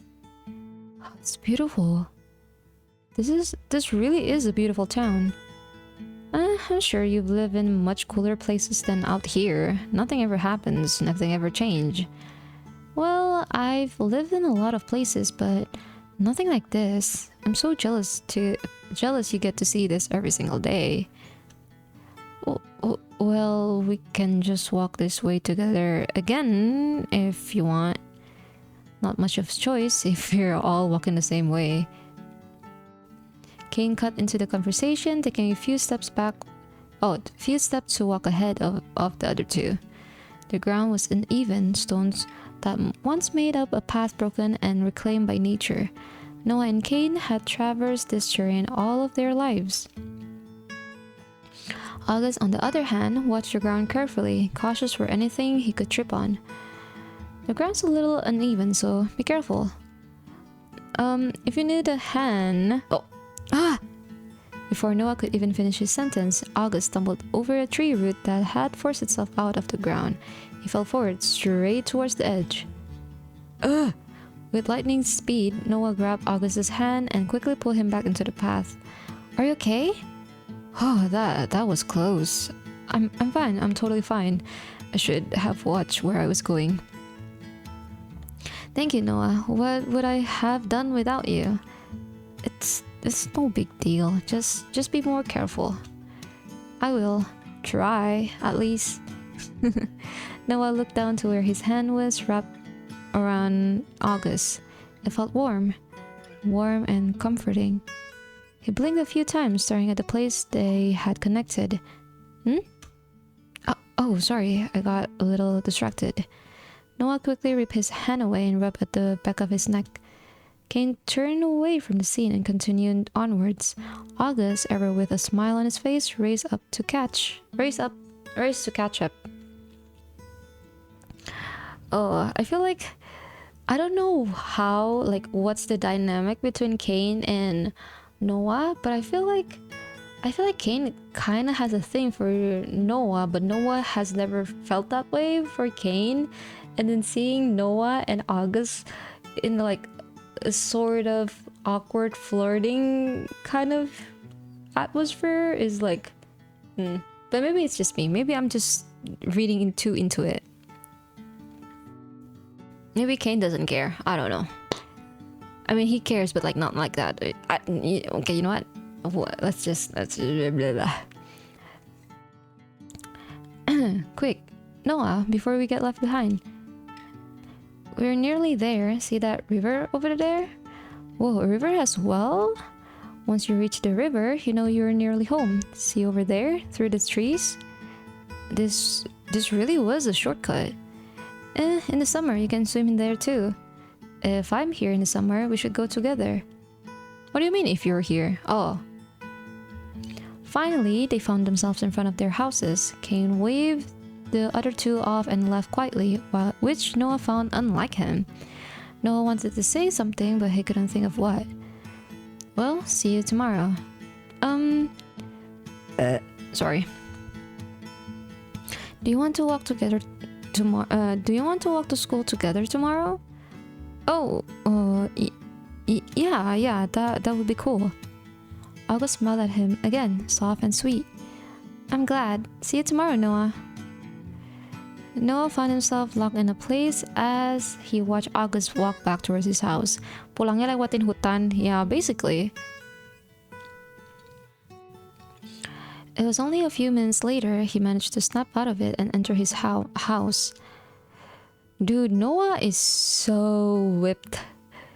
He doesn't realize it. I don't think knowing his family not like really strict. I'm assuming his family is really strict, like the typical Asian family that you can't even do art. I feel like they also will not really, appreciate it if their son is kind of fruity. Kurang mendaki gunung. Oh wait, let me stretch my legs. Welcome home, dear. Did you have a good day at school? Yeah, it was alright. Let me take a quick look at your notes. Just want to make sure you're doing your work. Oh, damn! I did it. You don't need to check them. I left them at school anyway. Then bring them home tomorrow. Do you understand? Why? Do what your mother tells you to do. His father grunted from his sofa, still dressed in a suit from a hard day's work. No one knew he couldn't argue with either of them. Fine, whatever. Do you notice someone new move in next door? They both froze up as if an uncomfortable subject was mentioned. Yes, unfortunately. There's a new guy in my class, actually. We walk home together. Huh? Noah, you shouldn't be spending time with someone like that. Huh? Why? Just listen to your mother. But why? He seems nice. My dear, you only have to look at them to realize. Well, they don't exactly fit in around here, do they? Huh? Oh my... What the... Oh, wait. Did the fart not play? Oh, okay, it played. Hi, hi, Ty. Hello, Ty. Welcome to the stream. How are you? How was your day? We're playing a visual novel called Dreambound right now. Excuse you? It wasn't me, it was you. You were the one who farted. Not me. I would never. How to say it? There's no woman in their house. I worry they're a little too feminine leaning themselves if the father is anything to go by. Because It's not a good idea for us for you to be associated with someone like that. I don't know what you're trying to say. The boy's father turned up on our doorstep yesterday. Don't know how someone like him managed to afford a place here? But they obviously don't belong. Photography. He should be getting a real job. Damn. Okay, I don't. Okay. Oh, okay. Wow, okay. That's right. That's right. They don't look like they have the money to be here, so we send him off. I don't want to be embarrassed in front of the neighbors. What the fuck? He came to say hi and you threw him out? You don't need to put it like that, dear. If the son's anything like the father, then you're to steer clear of them. Something's not quite right. Wouldn't be surprised if either of them batted for the wrong team. Okay, I knew I said earlier that the parents probably don't like queer people, but damn. Noah frowned at their words. But no buts. Upset, Noah stormed out of the room. God, they make me so angry. Noah dropped his backpack to the floor and pulled out his sketchpad. Filled with anger, he lazily scrawled lines over a blank page. Why do they have to care so much about how they're seen? Maybe I should go apologize to them. For some reason, one comment stuck in his head. They think August would like guys? I mean, he doesn't really seem like he would. They didn't even meet him. But it wouldn't matter if he did. I wonder if he does. Dude! Should make the list reason why he hates his parents from now on. Okay, first, his parents doesn't allow him to do art. They think art related stuff is shitty. They think that just because someone is more feminine leaning, they're gay. They don't like gay people. That's all already 5. The list goes on. Oh, the fact that his mom literally immediately was like, hey, give me your notes so I can know you, like, to show proof that you actually went to school. Like, damn. Can you not trust your kid? His mind kept turning in circles, spinning and spinning, while his pencil dragged harshly along the paper, until finally the lead snapped. Oh, we're back to present day. Alone. It was an inescapable fact. He was unlovable, detestable, undesirable. Sorry, burp. Nothing he did could help him to escape that. No matter where he went, those eyes, filled with hate, would follow him. Their gaze would burn him alive where he stood. Their words would pierce him like blades, stabbing down to his very core. His essence would darken and crumble away into nothingness. You deserved it, they would say.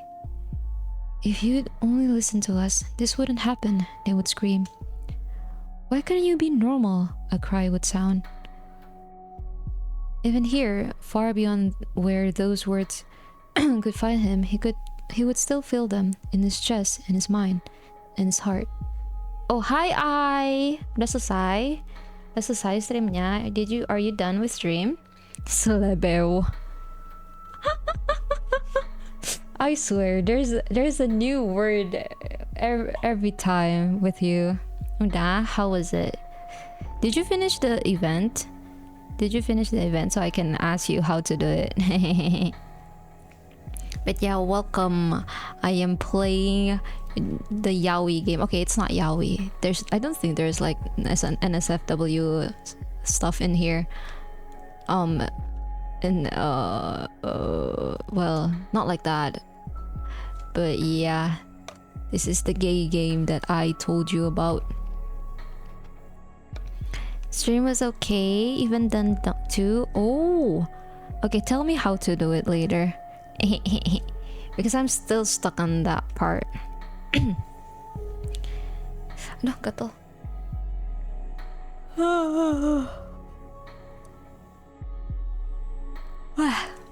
Okay, where was I? Let me save actually. We're already on chapter 1. We finished prologue, the prologue already. So I would say you didn't really miss much, but you did miss like a bunch of backstory about the main character. Well, yeah, the main character in his best friend Kane. But basically where we are right now, our main character, Noah, is like a depressed artist. Like he is in like a really, really bad art slump and also depressed. And Kane is his best friend, and then we saw a flashback of them. Ariel Noah, shut up. No, different Noah. Was it? Yeah, we saw a flashback to when they were all still high schoolers, and basically what we gathered so far from that flashback was that Kane, Noah, and then there's also another guy named August. They were all like, August is like a new guy from in the school, and Noah was like really smitten by him. But he doesn't really know it yet that he's kind of pretty. And then yeah, that's all we've got so far. Oh, also, Noah's parents are strict to the point that they don't allow Noah to do anything art stuff, and Noah's parents was like, don't go any closer to August, because August doesn't have a mom, and his dad and his dad looks gay, so don't come near them. And I was like, fuck, what the fuck. Relatable for a certain someone, huh? Yeah, it was like, oh my god, Noah, you're so mean.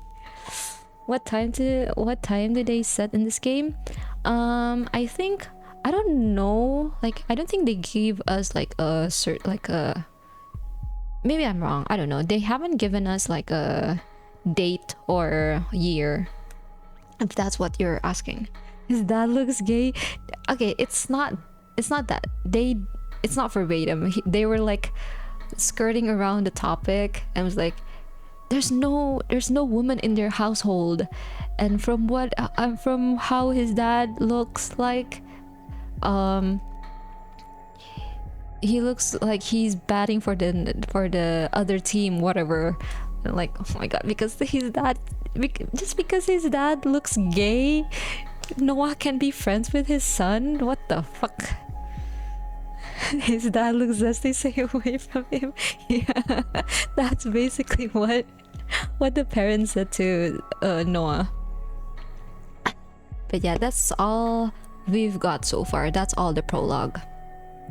Oh, also, we got a weird dream.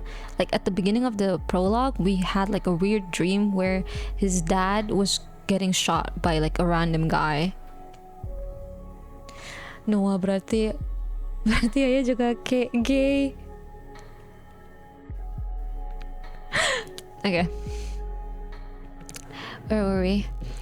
Even here, far beyond where those words could find him, he would still feel them in his chest, in his mind, in his heart. You will always be alone. Always. No one else could love you. No one else could put up with you. So just curl up into a ball and die already. Die. Just die. Noah slowly opened his eyes. He still sat in front of his easel. On it, a new canvas, still blank. His eyes darted back towards the painting that had appeared the night before. A nightmare, disgusting, warped warp, a reflection of a father who would never love his son. Who could never love his son? It was beautiful. Oh yeah, again, we had like a weird dream at the beginning where his dad got shot, right? But for some reason, the minute that Noah woke up, a full-on painting was completed. He was having like a really bad art slump, but suddenly he had that dream, and the minute he woke up, it was completed. It was everything he'd ever wished for. He stood from his place, stretching out his sore shoulders. His bone creaked and ached from years of being bent over his work. Oh. Absent-mindedly, he picked up the remote and turned on the TV. Background noise, white noise to fill the void where he had been left empty. I shall sleep. Okay, have a good rest. Then I'll see you when I see you. It's like fart. He who smelled it, he dealt with it. Huh? So he's sleepwalking but painting? I guess so. I don't know. We don't know yet because, again, I mean, I guess you can say he's still sleepwalking. Kan tadi mah taya, sakit perut, nggak belum makan, bangun pingsan, bangun paintingnya jadi. I don't know what's happening, bro. But for some reason, he found his eyes trained on the screen. We now have permission to share imagery of the strange markings that have been appearing on the bodies of the deceased. On the screen, a man laid with his eyes closed, never to open. Vines wrapped around his arms, trailing up to his throat and finally growing onto his face. They centered on a flower in the middle of the man's forehead. Beauty in death. This man was found in his home late last night. Previously, his wife was found in the same condition. Oh my god, it's his dad.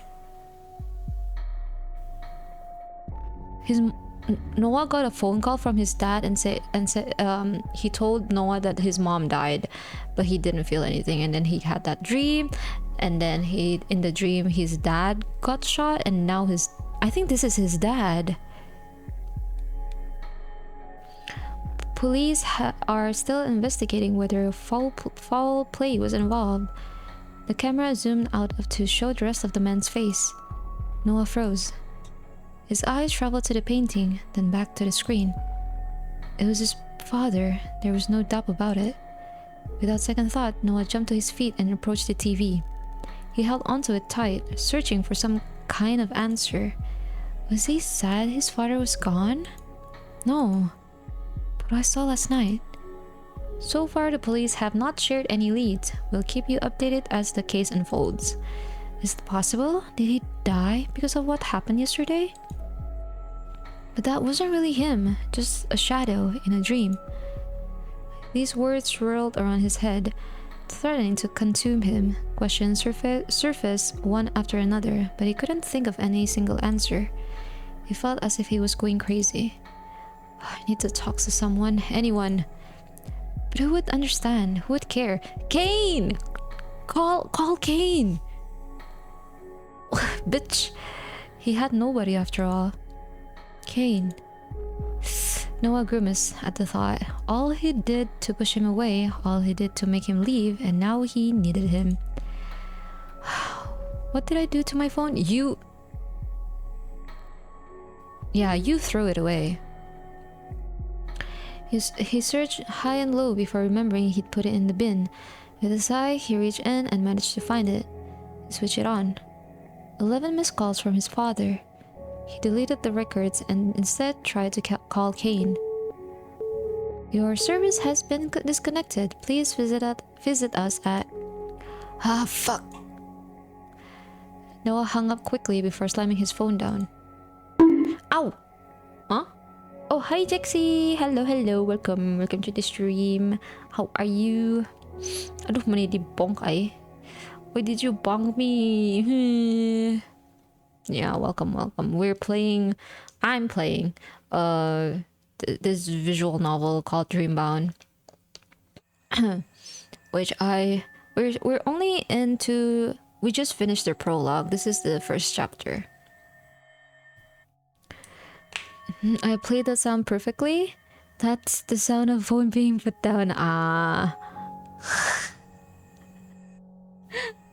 Rata-rata say hi-nya dengan dibongnya besok-besok juga deh. Jangan dong. Padahal there's a high redeem. Why don't you guys use the high redeem? It's cuter. It's like a squeaky toy. Like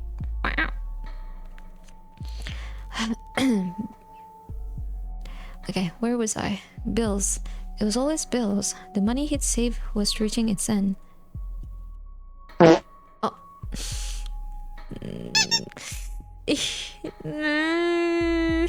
Kenapa dikentutin bau sih? Oh, have you bathed? Now that I think of it. Ew.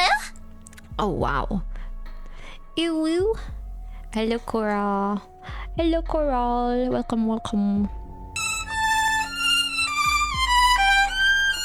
What are you guys doing?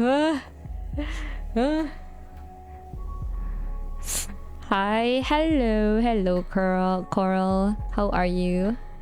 Welcome. We are playing a visual novel called Dreambound right now, and we're already 2 hours in. I think it's the first chapter right now. We just finished the prologue. But yeah, how are you? Oh, let me drink. Question mark. Why? Why are you confused about I?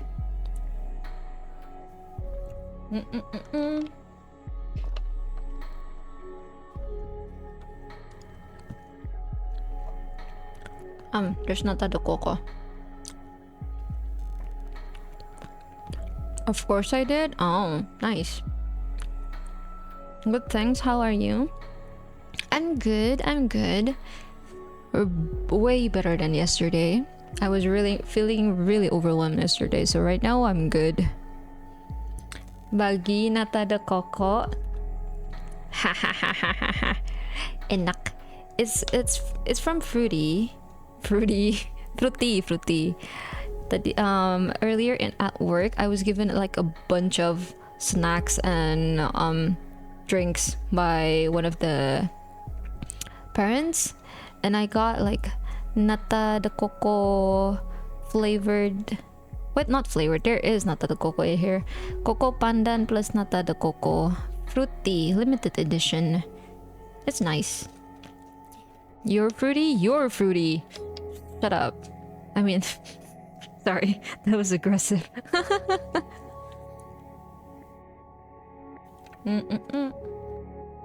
Yeah. Nata de coco enak.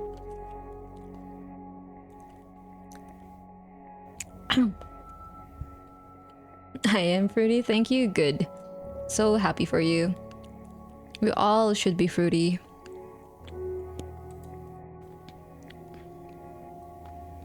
Ah, fuck. Fuck, Kane. Why aren't you here when I need you? He's probably at work. Of course he is. Noah's eyes glanced toward his front door. For a moment, he wondered what life would be if he had a job, a family that cared, colleagues, friends, a life, perhaps a lover, a pet. Before he realized it, his hand was on the doorknob, his palms sweaty, and his breath shaky. I'm not scared. It's not scary. I just hate it. At first, he wasn't scared. He withdrew because he hated it. Hated other people, hated their fake happiness.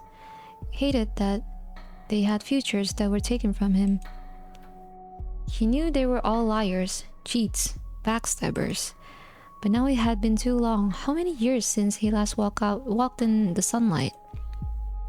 Too many. Still, he turned that doorknob and stepped out of the bright light. Dude, this is... I feel so much towards Noah. Because at one point, I didn't leave my house. Yeah, I guess my house for like 4 years. Like completely cut myself off from the outside world. So I feel you, Noah. Me a picky eater? Wait, what? Wait, do you not like nata de coco? You do not? He raised a hand to cover his eyes and used the light. He thought it would feel good. He thought it would feel good, the sun on his face after so long. But it didn't. It felt wasted on him. His eyes glued to the ground. Noah walked down the sidewalk, careful not to meet anyone's gaze. He wondered and wondered, every step further from his home, his comfort making his heart beat even faster. I think I know where Kane works. I should know the way. His uneasy steps continued. A group of teenagers came barreling down the path. He held his breath as they went past, waiting for them to say something to him. Only when they had long passed could he breathe again. He walked, and then walked some more, then, just for good measure, walked further. At this point, he was sure he'd been walking in circles. Every street, every shop, every house looked like the last. He thought he knew where Kane worked, but he didn't. As it turned out, he knew very little about Kane anymore. Overwhelmed with the sights and sounds, he crouched down to the ground, covering his face with arms. At the exact moment the heavens opened, Noah was torn between staying where he was and running to find cover, but in the end, his legs wouldn't move. Couldn't. They made the choice for him. I'm so stupid. Fuck, why did I leave? If I just waited, he would have come over eventually. It's all just stupid coincidence. My parents' death, the markings on my dad's forehead, that means nothing. Kane would just laugh at me if he could see me right now. A group of businessmen walked by him, chatting and laughing. Noah couldn't help but look away, embarrassed by himself. Look at him. Do you think he's homeless? That or a druggie. Better stay away. They laughed at him. He thought he was used to those words, but they still hurt. Noah looked up just in time to lock eyes with the one person he was hoping to see. Kane! You guys go on ahead. Kane's gonna go buy some drugs. Good luck, man. What the?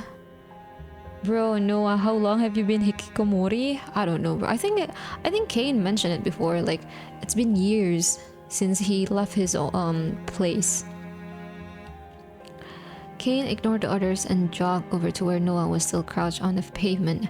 He quickly tipped his umbrella to cover Noah. Noah, what are you doing here? What's wrong? Kane, I was looking for you. You should have just called. It's just lucky I happened to be walking past. My phone's dead. I didn't pay the bill. Right. Sorry, I should have guessed. My parents are dead. What? Kane's face said all the words he couldn't think to say. Noah, I'm so sorry. I know you didn't have the best relationship, but how do you feel? About them being dead? Nothing. Even if you hate them, I'm sure you're not feeling nothing right now. I can't even say I hate them. It's been too long. It's just burnt out. Don't have the energy to hate them anymore. Oh, damn. Noah and Omori would be good friends. I was thinking the same thing actually. Like, oh, hikikomoris? You guys should be friends. No, wait, no. I don't think that's healthy actually. I don't have the energy to hate them anymore. Noah. With a frown, Kane helped Noah to his feet, brushing off his clothes.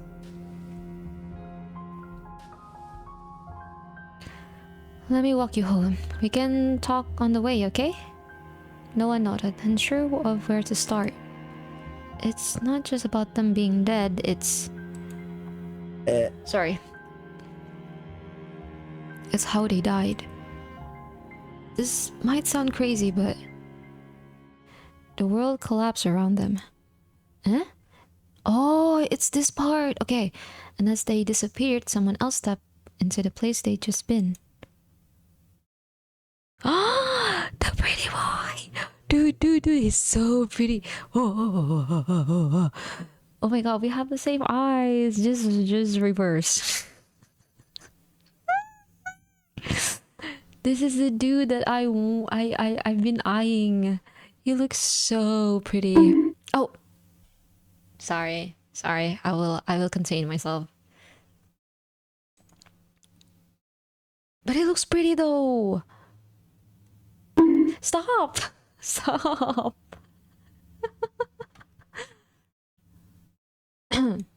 That familiar feeling that could be felt in the pit of Noah's stomach.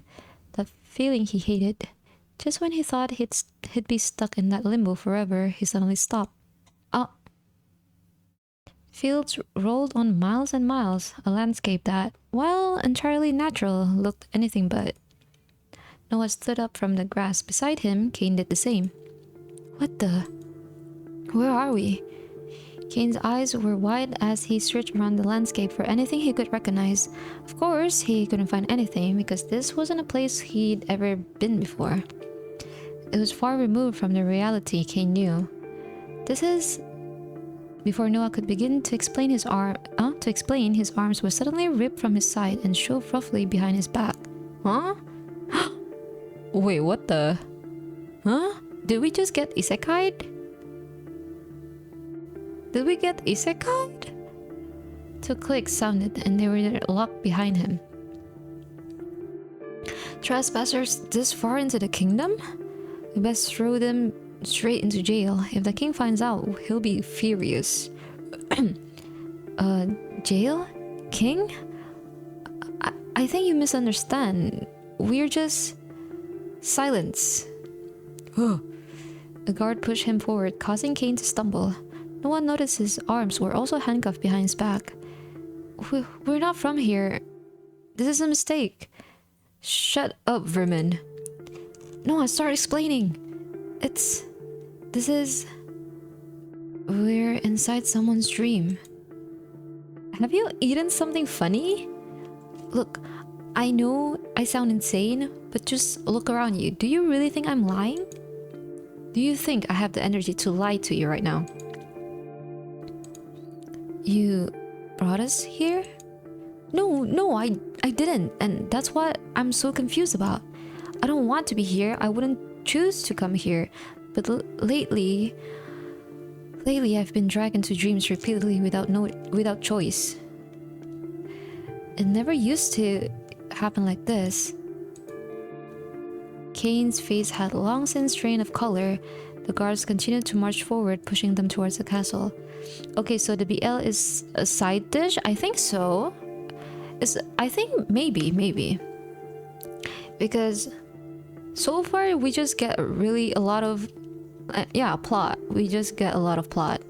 So maybe BL is the side dish, which is fine. I'm up for that.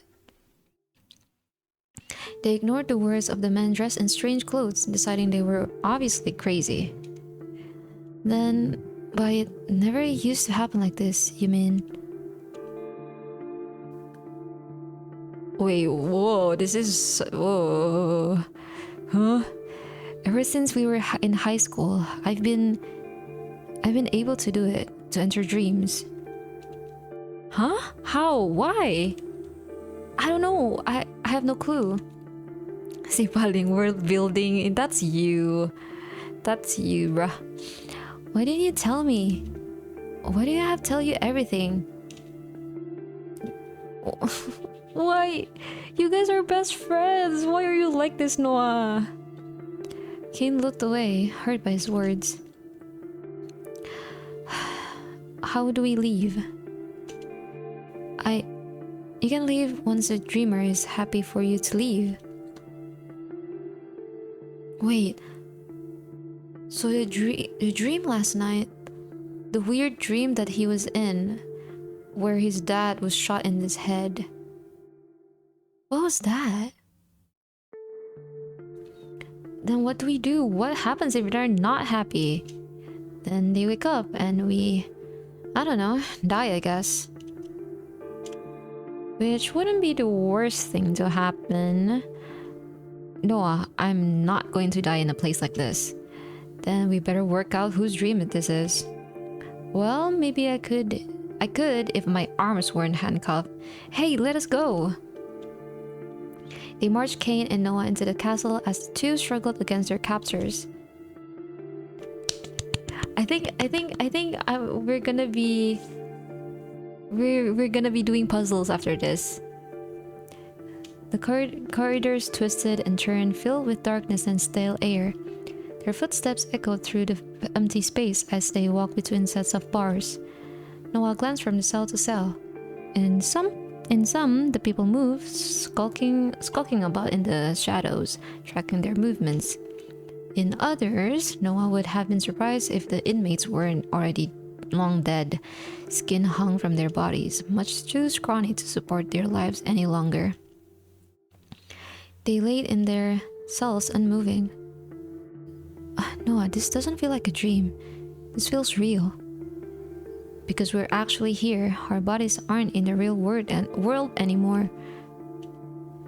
Oh, the guards finally stopped their march, pulling on Cain and Noah's handcuffs. The metal bit into their wrists, leaving deep red marks that ached. Go ahead and rot in there. The handcuffs fell from their wrists with a click, and their backs were shoved hard with a blunt object, the hilt of a sword, Noah guessed. He stumbled forward, landing in a cell. The bars were swiftly slammed behind them, and the door locked with a key.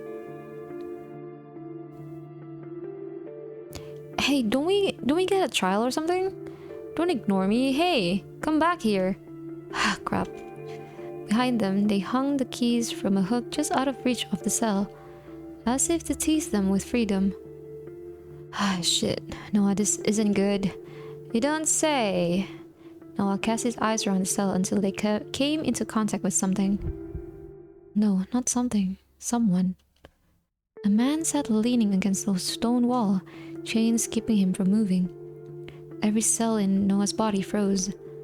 Not him. Why does it have to be him? Cain's eyes followed Noah's before they settled on the man. Is that Mr. Floyd? Sure looks like it. So is it his dream? Probably. Do you want me to? I'll handle it.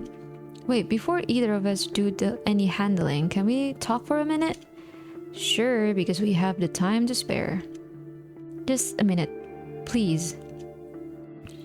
Noah crossed his arms, waiting for the questions to start. Why were we pulled in here out of nowhere? I have no clue. Like I said, it's never happened like this before. Every other time, it was by choice. Which makes yesterday even stranger. What about yesterday? Noah weighed it up in his mind, wondering whether he should tell Cain or not. Eventually, he decided to tell him the truth. I stopped coming into dreams years ago. Then yesterday, just like this, I was pulled into one. It was my father's dream, I think. And I saw him get shot. Then this morning, he turned up dead. What? His eyes went wide. Are they connected? I don't know, maybe. Those markings that have been appearing, people dying in their dreams. That's what I came to talk to you about. Anyway, let's just work on getting out of here, okay? Cain nodded in response. Noah slowly approached the men one step at a time. Eventually, he looked up from the ground and stared hard at Noah. Noah? Noah flinched. Of all the people, he wished to see this man the least. Mr. Floyd, we need to get you out of here. Out? No. Can't leave. Won't leave. Too scared. There's nothing to be scared about. This is a dream. You have the ability to alter it as you will. Come on, let's go. No, I can't. Fine. What are you scared of? The shadowy figure. He has a gun. Alarm bells rung in Noah's mind. He looked back towards Cain, who was also already frowning. No one's going to hurt you. He shook as if he was going to burst into tears at any moment. Noah sighed. Looks like I'll have to do this the hard way. Then let me help you. You'll help me? After everything?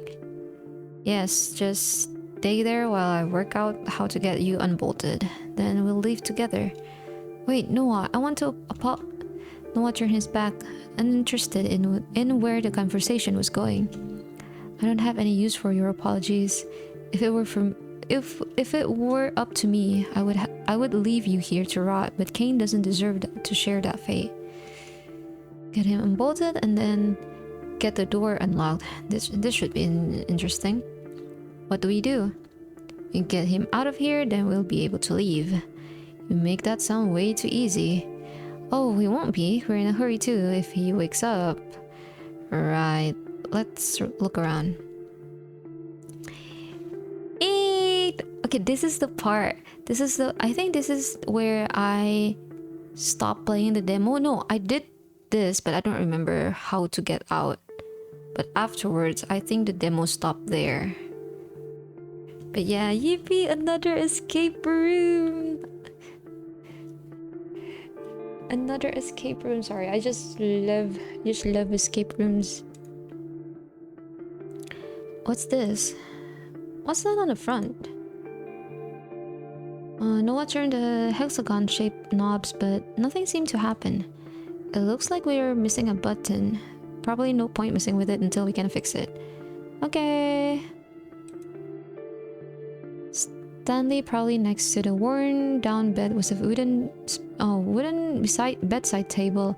On top, a small candle bolted to the surface. Oh. I go rest. Okay, have a good rest. Bye-bye. Thank you for popping in, by the way.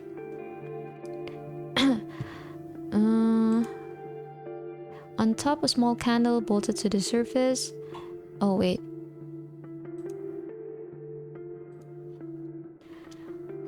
Otsu. Noah approached it carefully before reaching down to touch the surface. Clean. What's in the drawer? Oh, let's find out, shall we? Grabbing onto the handle, Noah pulled gently, but it refused to budge. I think it's locked. What kind of prison let their prisoners have a locked drawer? This one, apparently. I suppose anything's fair game in a dream. Let's find something to unlock it. Okay. Hey, what's in here? Huh? Turn to the chain up man still stuck to the wall, but he refused to look back at him. Just leave him. He obviously doesn't want to talk to us. There's a man? Where? I don't see a man. Oh well. With an unsteady heart, Noah looked towards the large bed that sat in the center of the room. Pretty much what I expected of a medieval prison bed to look like. I guess I'll check it just in case. I'm not too excited about digging through someone's used bedding, though. Want me to do it? Noah blinked in surprise for a moment before nodding. It was Kane he was with after all. He had always been the kind of person who would happily take the jobs no one else wanted to do. Doesn't seem to be much here. In the pillow? Sorry, burp. He felt through the pillowcase, his eyes going wide. Oh, nice thinking. He pulled something small and metallic. A screwdriver. Oh, how did he get this in here anyway? Probably watched one too many TV shows and think everyone has a screwdriver in their cell. Well, that works for me. Hopefully he dreamed up something we can use this thing too. Kane quickly handed the screwdriver over to Noah, his hand lingering on the other man's for just a moment before he pulled back. Linger.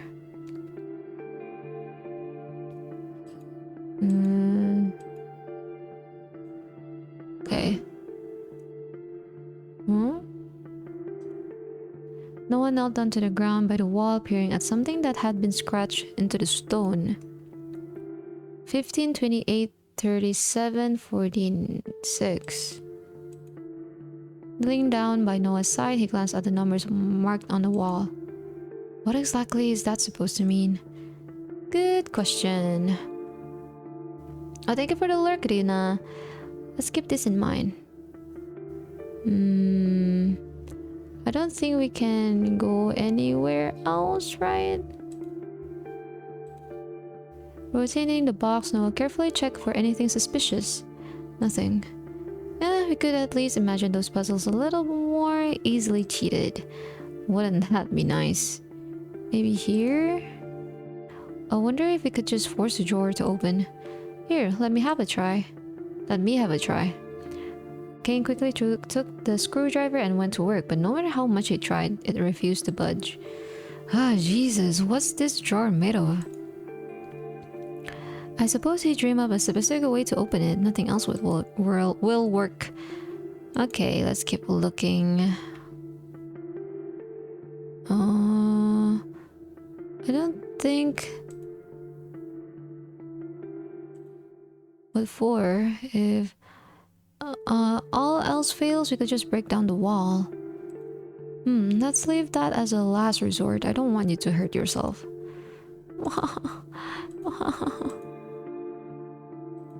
Wait, how do I unclick?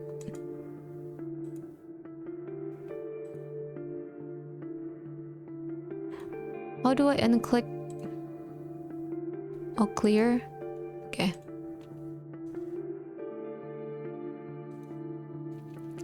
Outside the bars, various voices could be heard, somewhere barely more than whispers, fleeting words never to be discovered. Others were screams and shouts, the sound of those never to be released, begging for freedom. Even if these people aren't real, this isn't right. Unless you feel like staying here with them, we need to get out of here. That's all well and good to say, but there's a thick set of bars stopping us from leaving.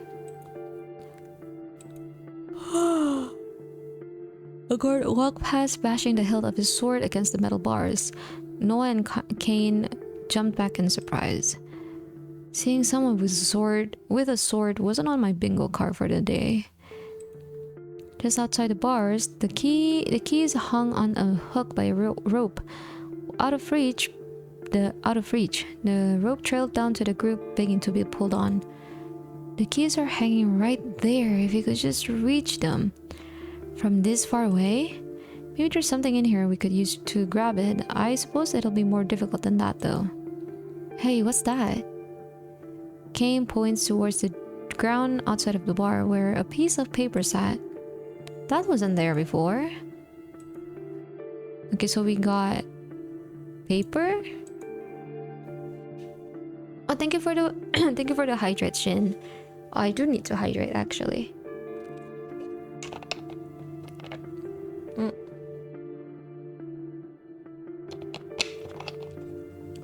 But hello Shin, thank you. Yeah, you need to drink some water. Yeah. Actually, I am not drinking water right now. I should get like actual water, not like flavored drinks. Looking back and forth quickly for any more guards, Noah peered at the paper that had been dropped outside the cell. Stretching his arms between the metal bars, Noah reached out far enough to touch it with his fingertips. Kane watched over his shoulder, inspecting the newly acquired item. It's a schedule? Looks like it. 7 till 1, 4 till 8, 2 till 6, 1 till 7. But who knows what time it is now anyway? Maybe it means something. Well, let's just hope the guards won't be breathing down our necks while we're trying to, escape. Beyond the barrier, keeping the three inside a cell from freedom, a hollow noise sounded, metallic in nature. A shiver ran down Noah's back as it echoed through the prison, the source unknown. Yeah. For now, let's just take another look around. Okay. What else is there, though?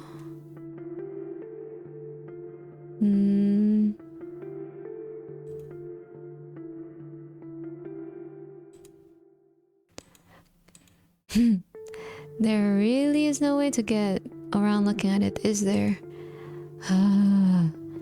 Holding his nose, Noah peered over the edge of the bucket. Murky liquid sat still inside.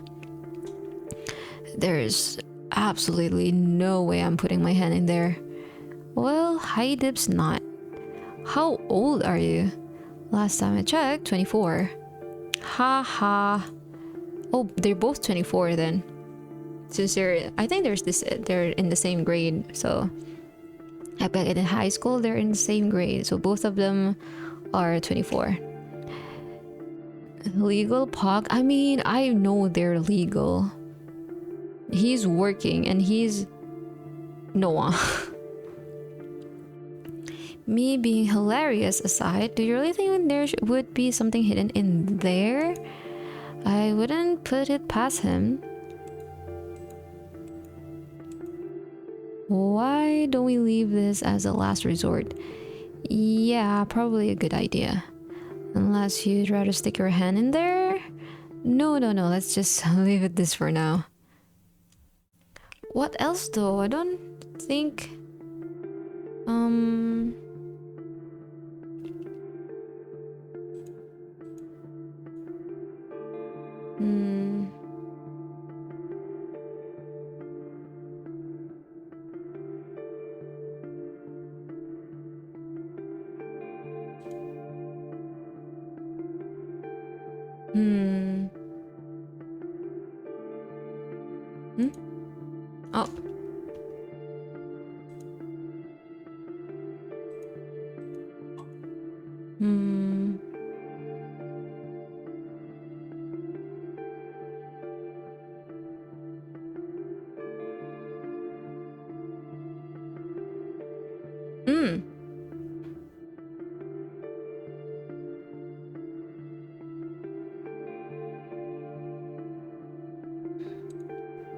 Okay.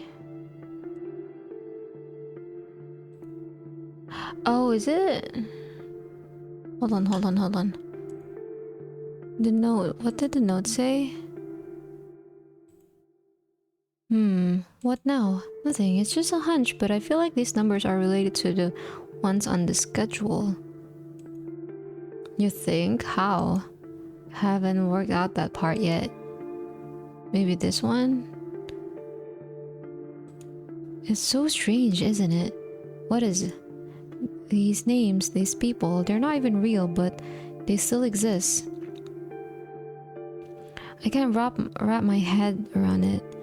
You get used to it, but sometimes even I can't tell the difference between what's real and fake. Hey, Noah. Have you ever... Maybe it doesn't matter. Just spit it out already. Have you ever seen anyone you know here? Not for a long time. Sorry.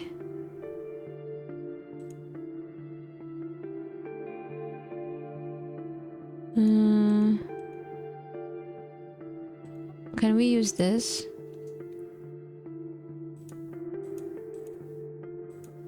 Unscrew it? Handle it? Okay, no. Just going to check if there's actually anything in there. The screwdriver. Oh, okay. The screwdriver dip into the murky liquid deeper and deeper until it hits something with a soft twang. There's something in there. Oh? But I'm still not sticking my bare hand in that thing. I don't know what's in there. I think I could take a guess. Please don't.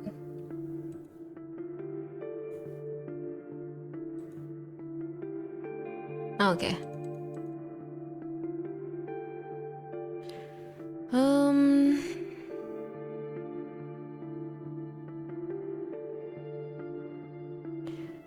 Can we... Let me save. Can we look at anything?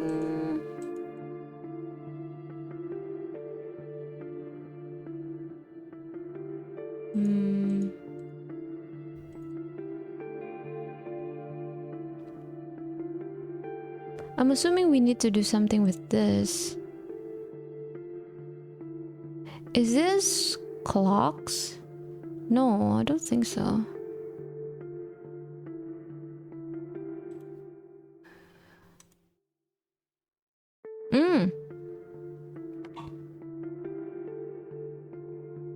Wait, what does that mean though? What does this have to do with this? 15? Ralph? Huh? No, I don't think it says numbers are important.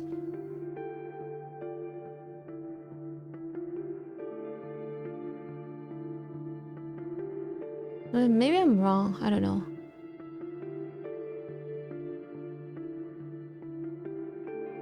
Hmm.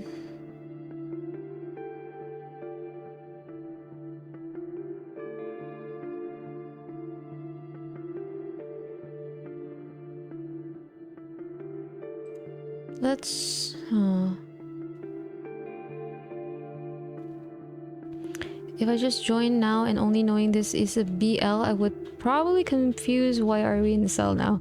Yeah, that's what I'm saying. Like, if I didn't tell you guys this was a BL, I don't think you would know this is a BL, right? Because it's so... This is literally like a side dish. The BL part.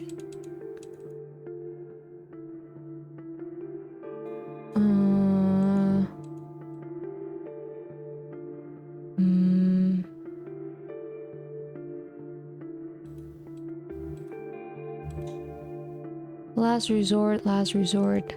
I don't know what else to do.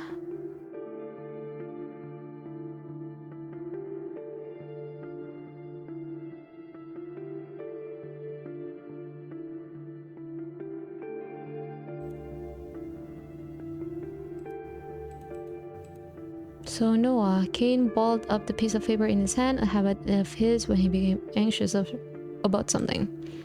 I was just thinking, you know. No, you don't know. I was just thinking that it's nice to see you a little more active. What's that supposed to mean?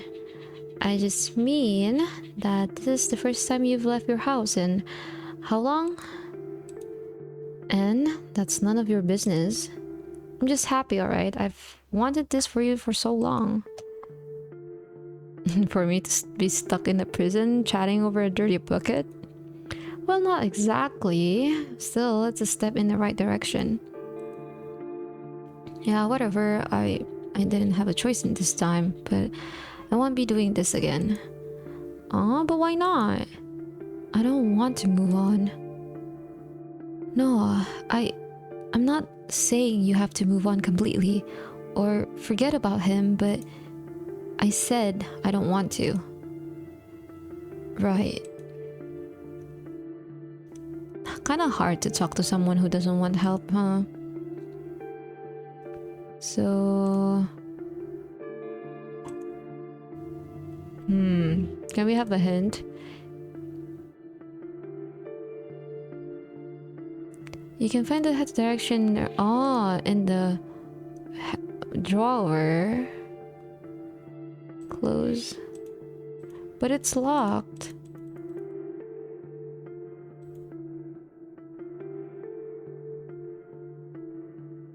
How do we...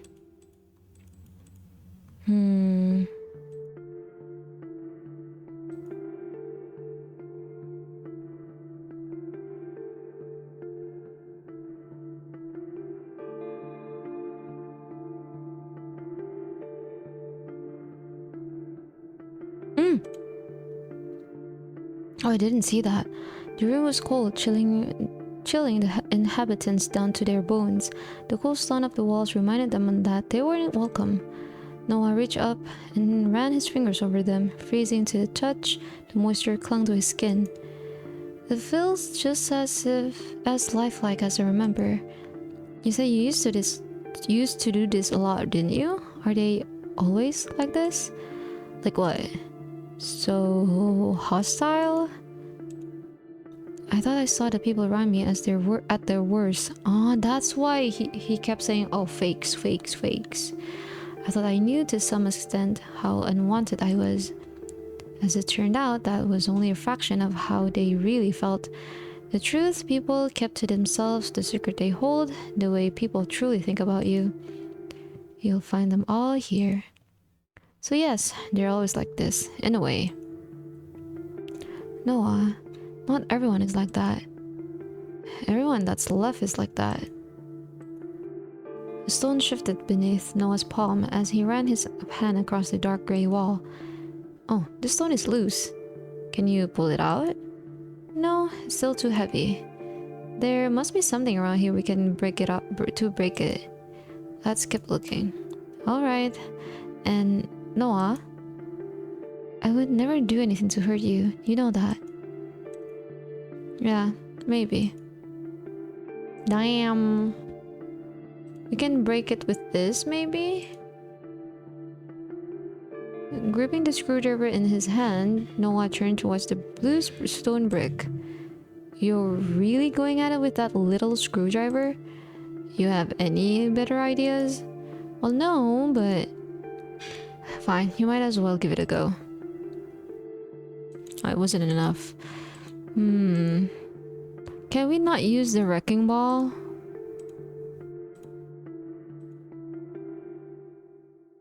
Can we not use the wrecking ball? Yeah, we can. Ah, that's how it is. How what is? The ball and chains hanging from the ceiling. They line up perfectly with that loose brick. Ah, English. Nice job. I hadn't noticed. Let's give it a go. With some effort, Noah pulled the heavy ball back as far as it could and let it go. It sailed through the air. It sailed through the air before crashing into the brick. Oh, my voice. Ah.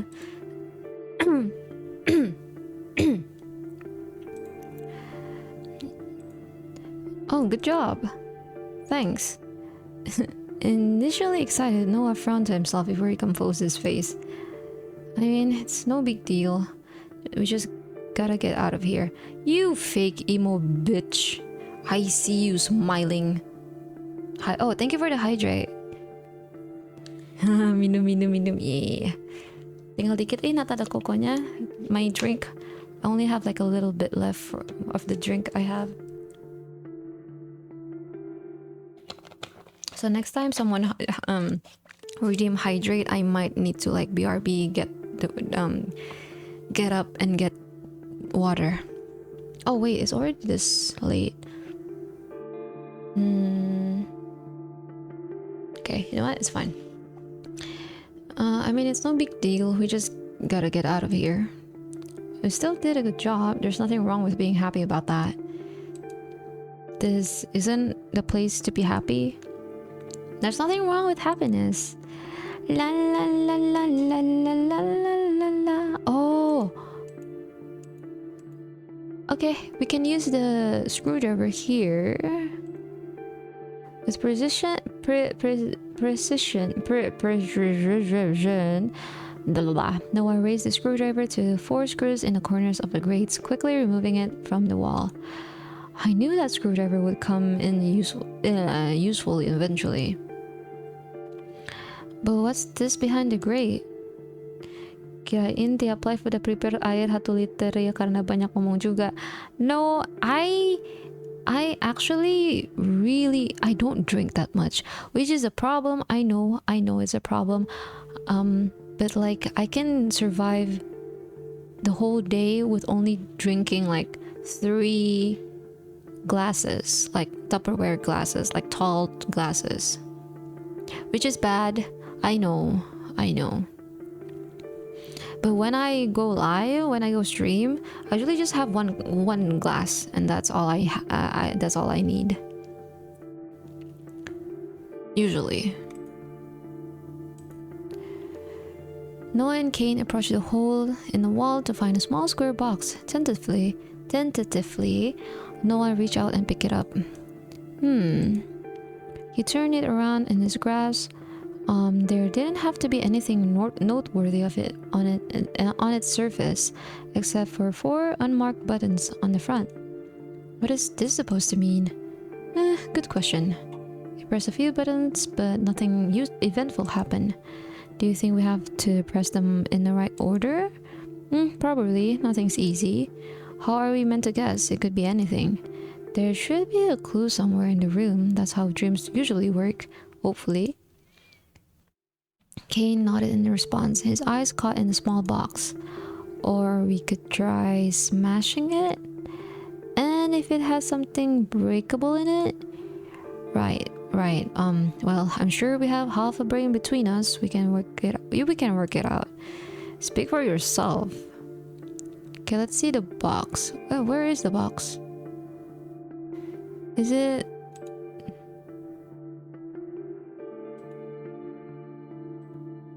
This must be connected. How do we do the box? Whoa.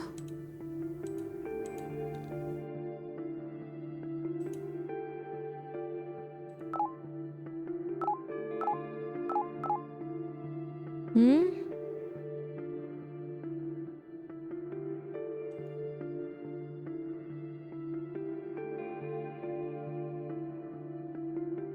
Oh, 15, 28, 37. Ah, wait.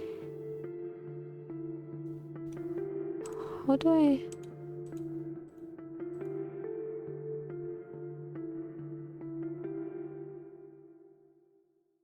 Hmm.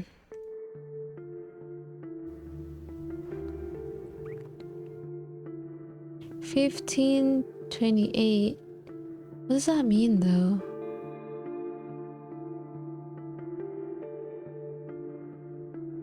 Fifteen, 28, 37, 46. Hmm.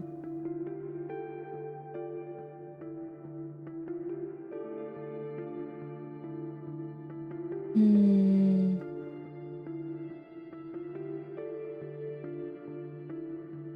I'm trying to connect the dots, but I really have no idea. Okay, let's I think there's a hint here, right?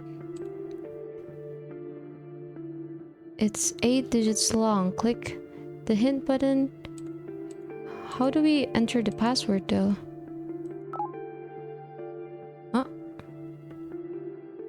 Oh. Oh, that was weird.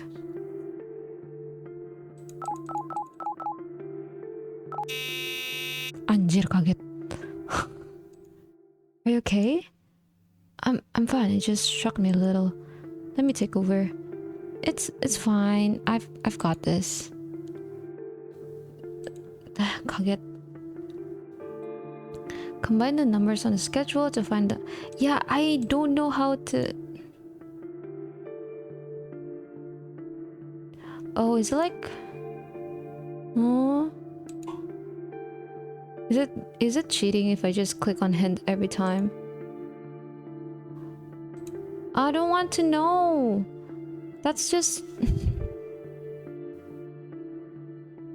Wait, how do we enter the password though?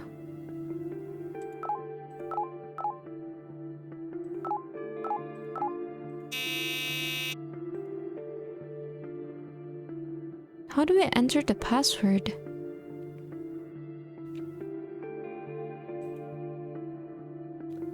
It gave me the answer already, but I want to know what does it mean. Like what?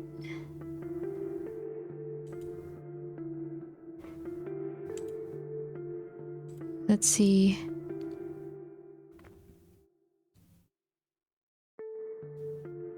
$15? What does 15 means?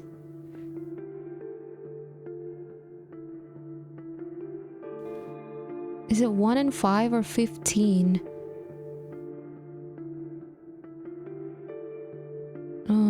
A schedule that drop outside of the prison bar. You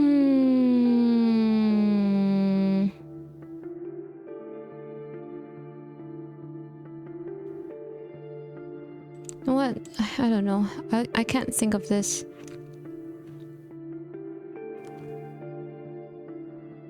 In order.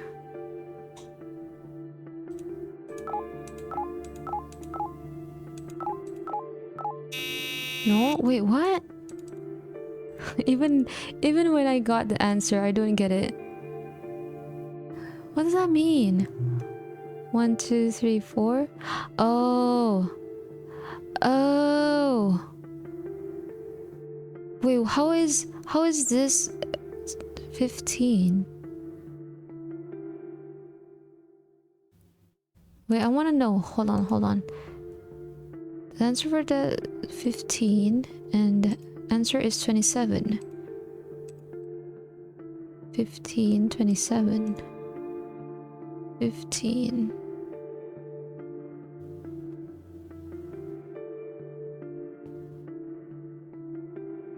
Huh? 1.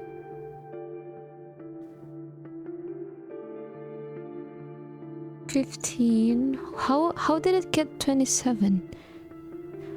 You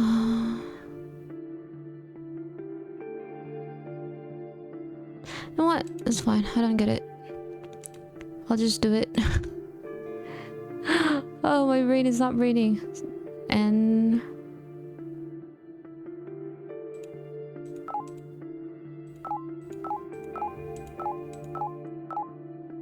oh wait, fuck! I got it wrong.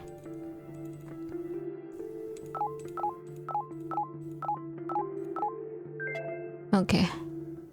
I don't get it. I don't know what was that. Okay, you know what? It's fine. There's more puzzles up. There's more puzzles later. The box is in Noah's hand dinged lightly before the box opened, revealing what was inside. A key? A key? This is too easy. Way too easy. What do you mean? Noah stared at it, untrusting. Seriously, sometimes things can just be easy. Come on, this is something to celebrate about. I guess so. Fine, let's try it out. Is something wrong? No, nothing's wrong. It's just... doesn't matter. Don't leave me hanging like that. Thanks for being here, I guess. Look of surprise crossed Kane's face at Noah's honest words. Well, it's not like I had much choice, but I'd come with you anytime. I'd just rather never come back here again, to be honest. Yeah, me too. I think this is probably the most you've spoken to me in years, you know? Sorry. So you have a key, but I doubt it does anything. Noah and Kane rushed towards the locked door, their palms sweaty. Noah raised the key towards the keyhole, his hand shaking. Damn it. What kind of sick joke is it to imagine a key in a locked room that doesn't unlock the room? Oh, that was loud. I'm so sorry, everyone. I knew it couldn't be this easy. Fuck. After all this time, he's still messing up my life. Don't panic yet, okay? We'll be alright. There will be another way out, I'm sure of it. I wish I could share your optimism. Leave it to me. I've always been the brighter one out of the two of us anyway. You just stay over there in your pessimist corner, alright? A shuffling sound came from behind the two figures. They both turned in surprise. The man chained to the ground looked up from the first time since Dave arrived. He stared directly at Noah, his gaze unwavering. His eyes were red and swollen. Just looking at him filled one with undeserved sense of guilt. Oh fuck, you scared me. Noah. Huh? What do you want? I've wanted to talk to you. I've wanted to talk to y'all all this time. Mid-sentence, the tears began to run down his face. Again, his voice was fractured and broken, a reflection of the man he had become. Don't pay too much attention to him. He's a little off right now. There's nothing for us to talk about anyway. It wasn't me. No? Huh? Sure. Of course, it opens the drawer. Maybe there'll be another key inside. Only one way to find out. Gloves? Really? What is it? Well... Kane scratched at his face awkwardly, his gaze facing away. Yeah, fantastic. Wait, what's that? Looking down, Noah noticed something else. Something scratched into the wood. Let's take a closer look at that. What is it?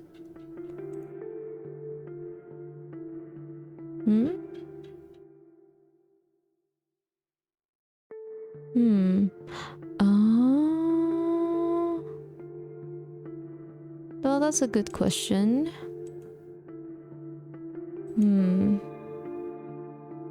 Could it be about this one? Let's see.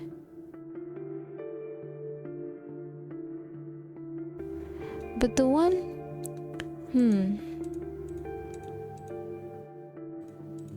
What? Let's think about that later. Let's go here. I can't believe I'm doing this.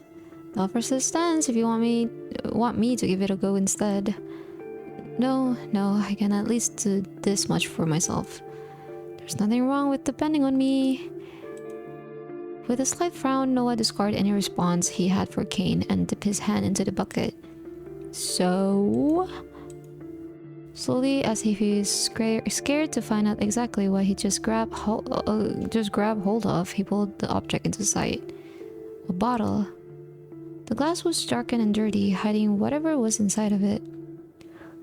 Kane leant in close as the cork was removed. Noah flipped the bottle over, letting the contents fall onto the rock ground with a clack. Forcing upwards from the ground was a tiny hexagon with a crescent moon inside. Oh, I guess this makes sense now. That bucket was only used for a ceiling leak. It's just been sitting there for a while. Looks like you got all worked out for nothing, huh? It's not pee? You're saying it's not pee? Oh, okay. So... let's see. Should I take notes of this? Okay. Let's take notes of it. I'm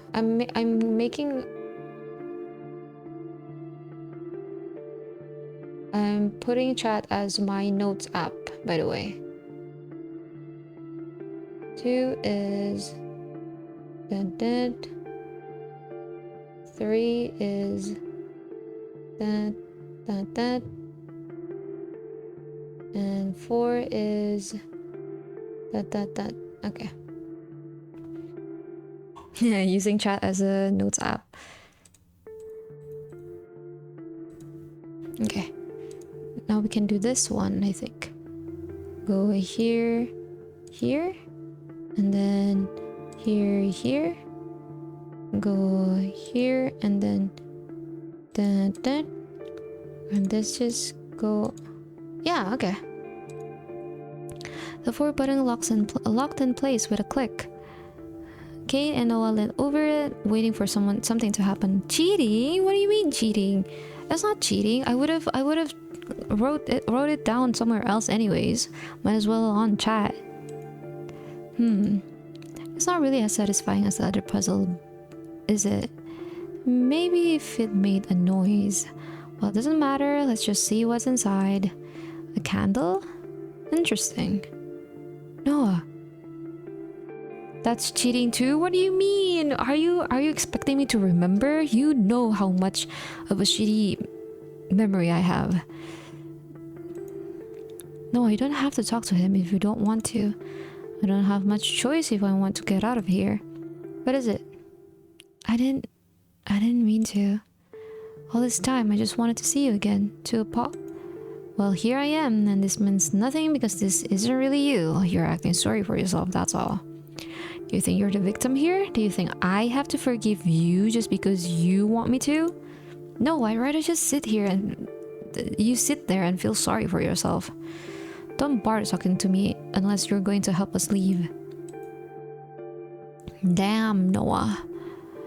Okay, so we got a candle. What does a candle do though? Oh. The man chained to the wall stuff shuffled in place. Metal scraped against stone, a sound so jarring and discomforting that Kane couldn't help but shift from foot to foot. As Noah turned towards the sound, a scene came to mind. Outside, the sun high in the sky, someone stood in front of the classroom writing something on a whiteboard. He tapped his pen against the desk at the teacher's voice became background noise. He glanced to the side. A boy with blonde hair and round glasses glanced back at him, then smiled. The scene fell away into nothingness. Sorry. and in its place was his childhood teacher, huddled on the floor, completely alone. Noah turned away from the shell of a man and to the bedside table. On it, bolted, was a small lantern. He quickly dipped his candle into it, lighting the wick immediately. The flame flickered from the inside, from side to side. Noah's breath caught in his throat. Freedom. What does it mean, though?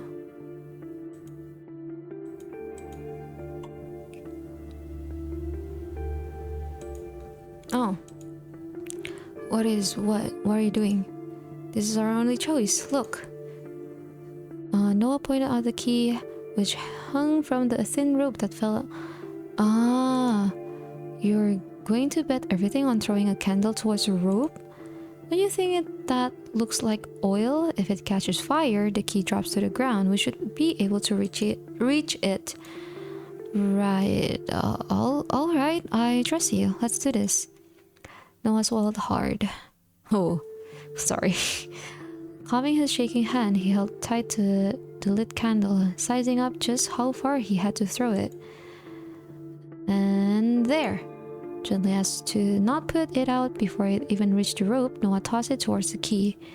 In an instant, the puddle of oil went up in flames and the rope quickly followed suit. Moments later, the key fell onto the stone floor with a clang, almost bouncing towards Noah. He reached between the bars as far as he could, to the point where his shoulder ached from being pressed into the hard metal. And finally, it was in his grasp, a key made of a dark, rusted metal sat against his palm. He clutched into his chest. "Whew, you got it?" As he stood from the ground, Kane wrapped an arm around Noah's shoulder, pulling him close, almost ruffling his hair. "Aww, I never doubted you for a second." "Bullshit. Hey, get off of me." Something about the scene playing out in a dimly lit, dirty prison inside the dream made Noah feel nostalgic, like nothing had ever changed, like he was a school kid with all the hope and the future ahead of him. His smile fell from his face as the weight of the future, of his present, suddenly weighed on him. This feeling, this nostalgia, how could he feel it? How could he dare to feel it, to feel happiness? He pulled away from Kane and brushed his clothes off. "Come on, I'll unlock his chains." Kane, who was smiling alongside Noah, also paused in his excitement. He scratched the back of his head as if embarrassed for his sudden outburst. Right. That's why we're here, anyway. It's time for you to go, Mr. Floyd. Can I really leave? Noah knelt down and quickly unlocked the chains that held the man down. His wrists were bloody and bruised. Yes, it's time to leave. For reasons unknown to even himself, Noah reached out to help his old teacher up from the ground. Mr. Floyd's face was filled with emotions, none of which seemed to win over the others. His mouth opened and closed, then opened and closed once again. He had something to say, he had many things to say, but nothing escaped his lips. Noah turned his back to the man and walked back towards the locked door. The key slid effortlessly into the lock, and the door opened. Yippee! Okay, I think after this I'm gonna be I'll stop from. Should I stop here or should I? Okay, we might just a little bit more. At the same time, the world began to fall apart around them. The walls fell, the floors cracked, and the cell shook as if it wanted to tear itself apart from reality. Oh my god, it feels like Persona, bruh. Mr. Floyd looked as if he was reaching out to Noah, his mouth open, but no words came out as he disappeared too. Noah grabbed Kane's hand. "Run, we gotta go!" "What's happening?" "The dream is falling apart. We don't have long. We need to get outside." Hand in hand, the two ran through the twisting corridors, searching for the light that would be their savior as the world rumbled around them. Booms echoed throughout the building, so loud they could feel it in their cores. Kane's hand in Noah's felt sweaty. Oh, sure, he's felt the same. His legs burn. His muscles scream out in pain, begging for relief. When had been the last time he'd run like this? Probably after... There! The door! He sprung out of the door into the world outside, just in time to watch the entire castle fall down into a heap, then get sucked out of existence. The world outside looked much the same as when they first arrived, but soon it wouldn't. Soon it too would collapse and disappear. A fleeting dream that could never truly exist. Shit. Let's go. How do we get out of here? If we go back to where we came in, there should be a way. The two turned to leave, but someone stood in their way. A man with blonde hair and deep green eyes. The two men froze. Their mouths hung open with surprise and their eyes so wide it wouldn't have been a surprise to either of them if they simply burst out of their heads. The man smiled softly, a sweet smile that reminded one of a sunflower in full bloom. A sweet smile that could only belong to one person. August? He looked at Noah with sadness in his eyes. Noah had a million questions running through his head, a million things he wanted to say, a million things he wanted to do. But his mouth wouldn't cooperate. He couldn't say a single word. How many times had he gone over a situation like this in his head? How many speeches had he prepared? Were he ever to see August again? Tears formed in the corner of his eyes. Cain continued to stare, deep in confusion.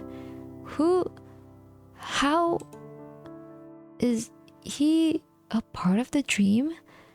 Mr. Floyd knew him well, so it wouldn't be a surprise, but he looked so whole, so real. Who are you? My name is Crow. Who are you?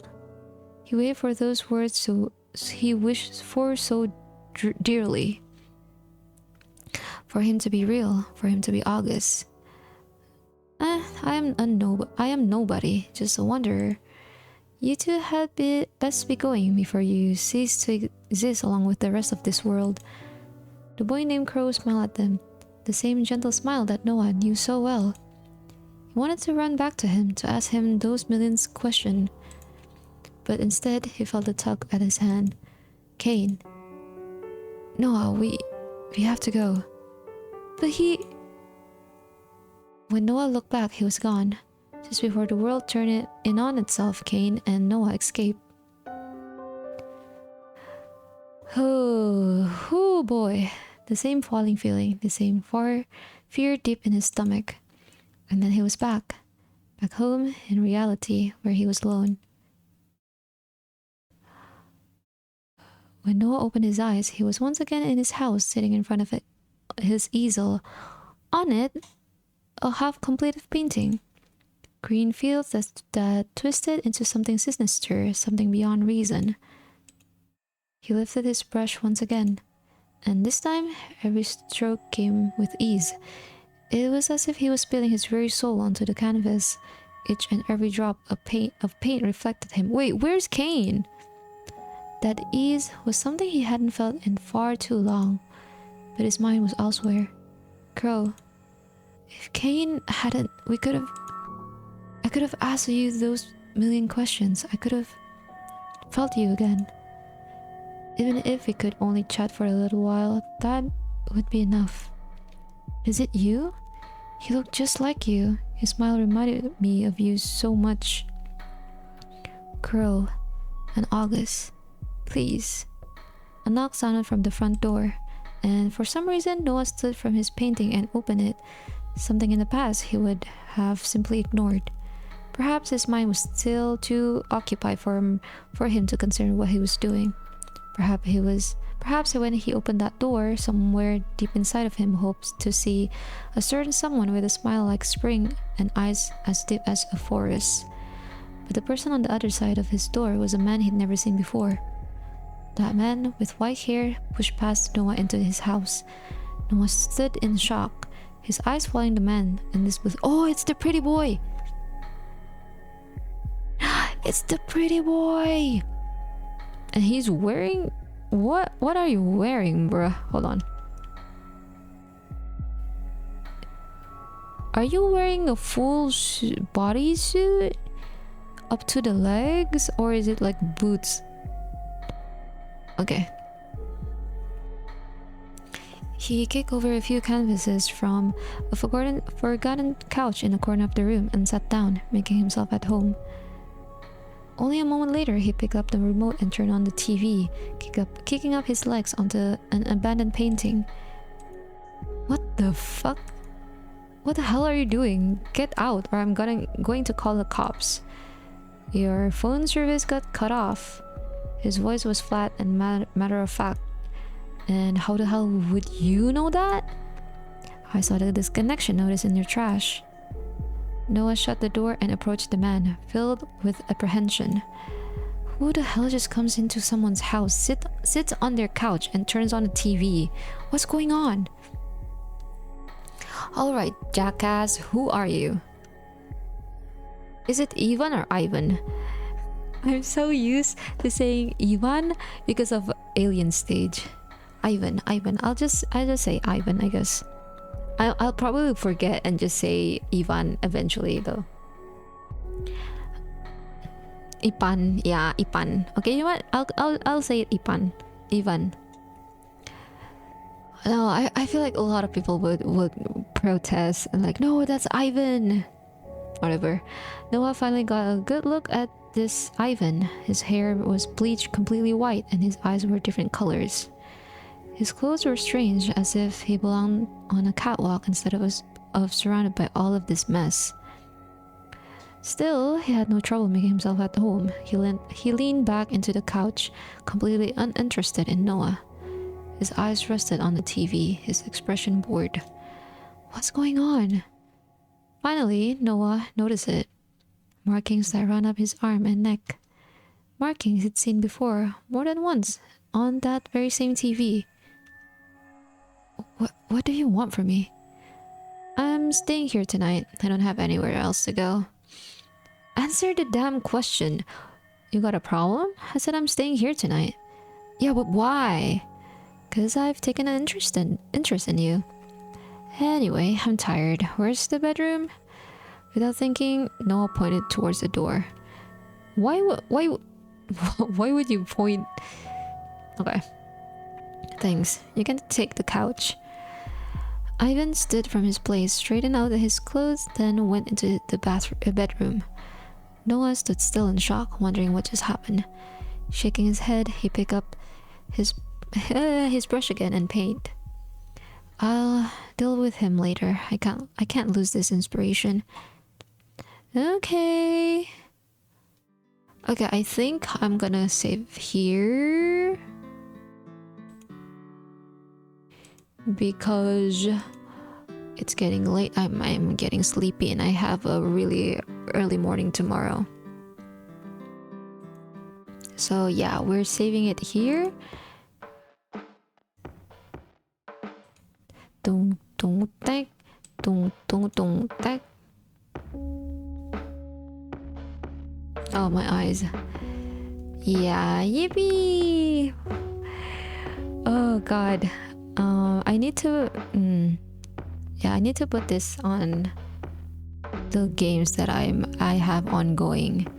I know I should finish like the other games that I have not finished, like Your Turn to Die, Coffee Talk, but I don't know, man. I wanted to play this game, sorry. But yeah, that was Dreambound, everyone. Are you gonna check out Natlan? Not sure, because I haven't opened Genshin in a really long while. And I haven't even not pre-download. I guess it's already out, right? Is it already out? But I don't know. I'll see. Either way though, I'll probably not gonna be streaming Genshin. I've mentioned it before, but Genshin for some reason really overheats. Like my PC overheats whenever I play Genshin while streaming. Plus, I get really motion sick when playing Genshin. So I don't know if it's never gonna be fun for me to play on stream for Genshin, I mean. But yeah, I'll see how it'll go. I guess it's not out tomorrow. I think. Oh, it's tomorrow. Okay. I do want Kinich though. I have not saved up. I think I'm like on 50-50 because I recently got Navia. But yeah, we'll see. Oh, my eyes are freaking out right now. Okay, let's see if anyone is online.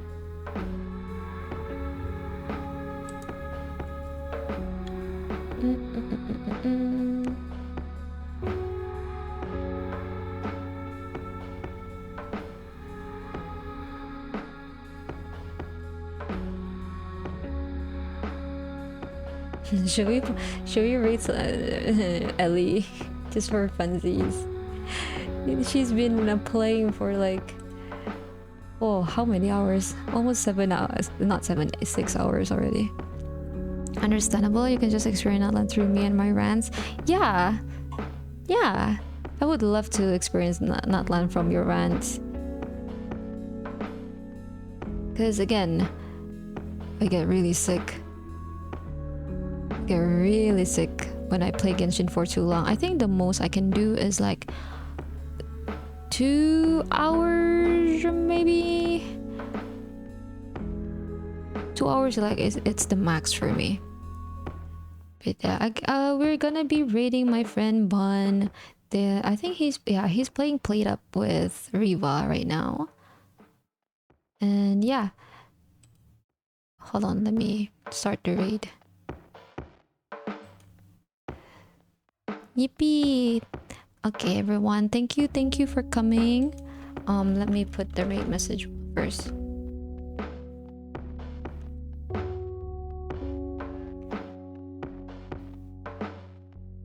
But yeah, thank you everyone for coming as usual. Have a good day, have a good rest, have a good night.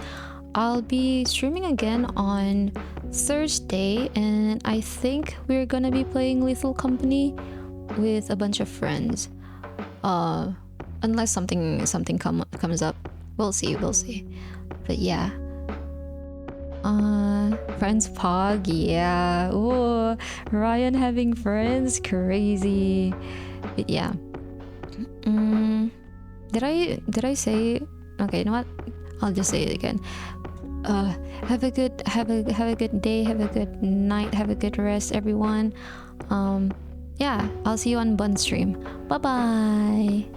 Thank you for today. Thank you for coming. Yeah. Boop.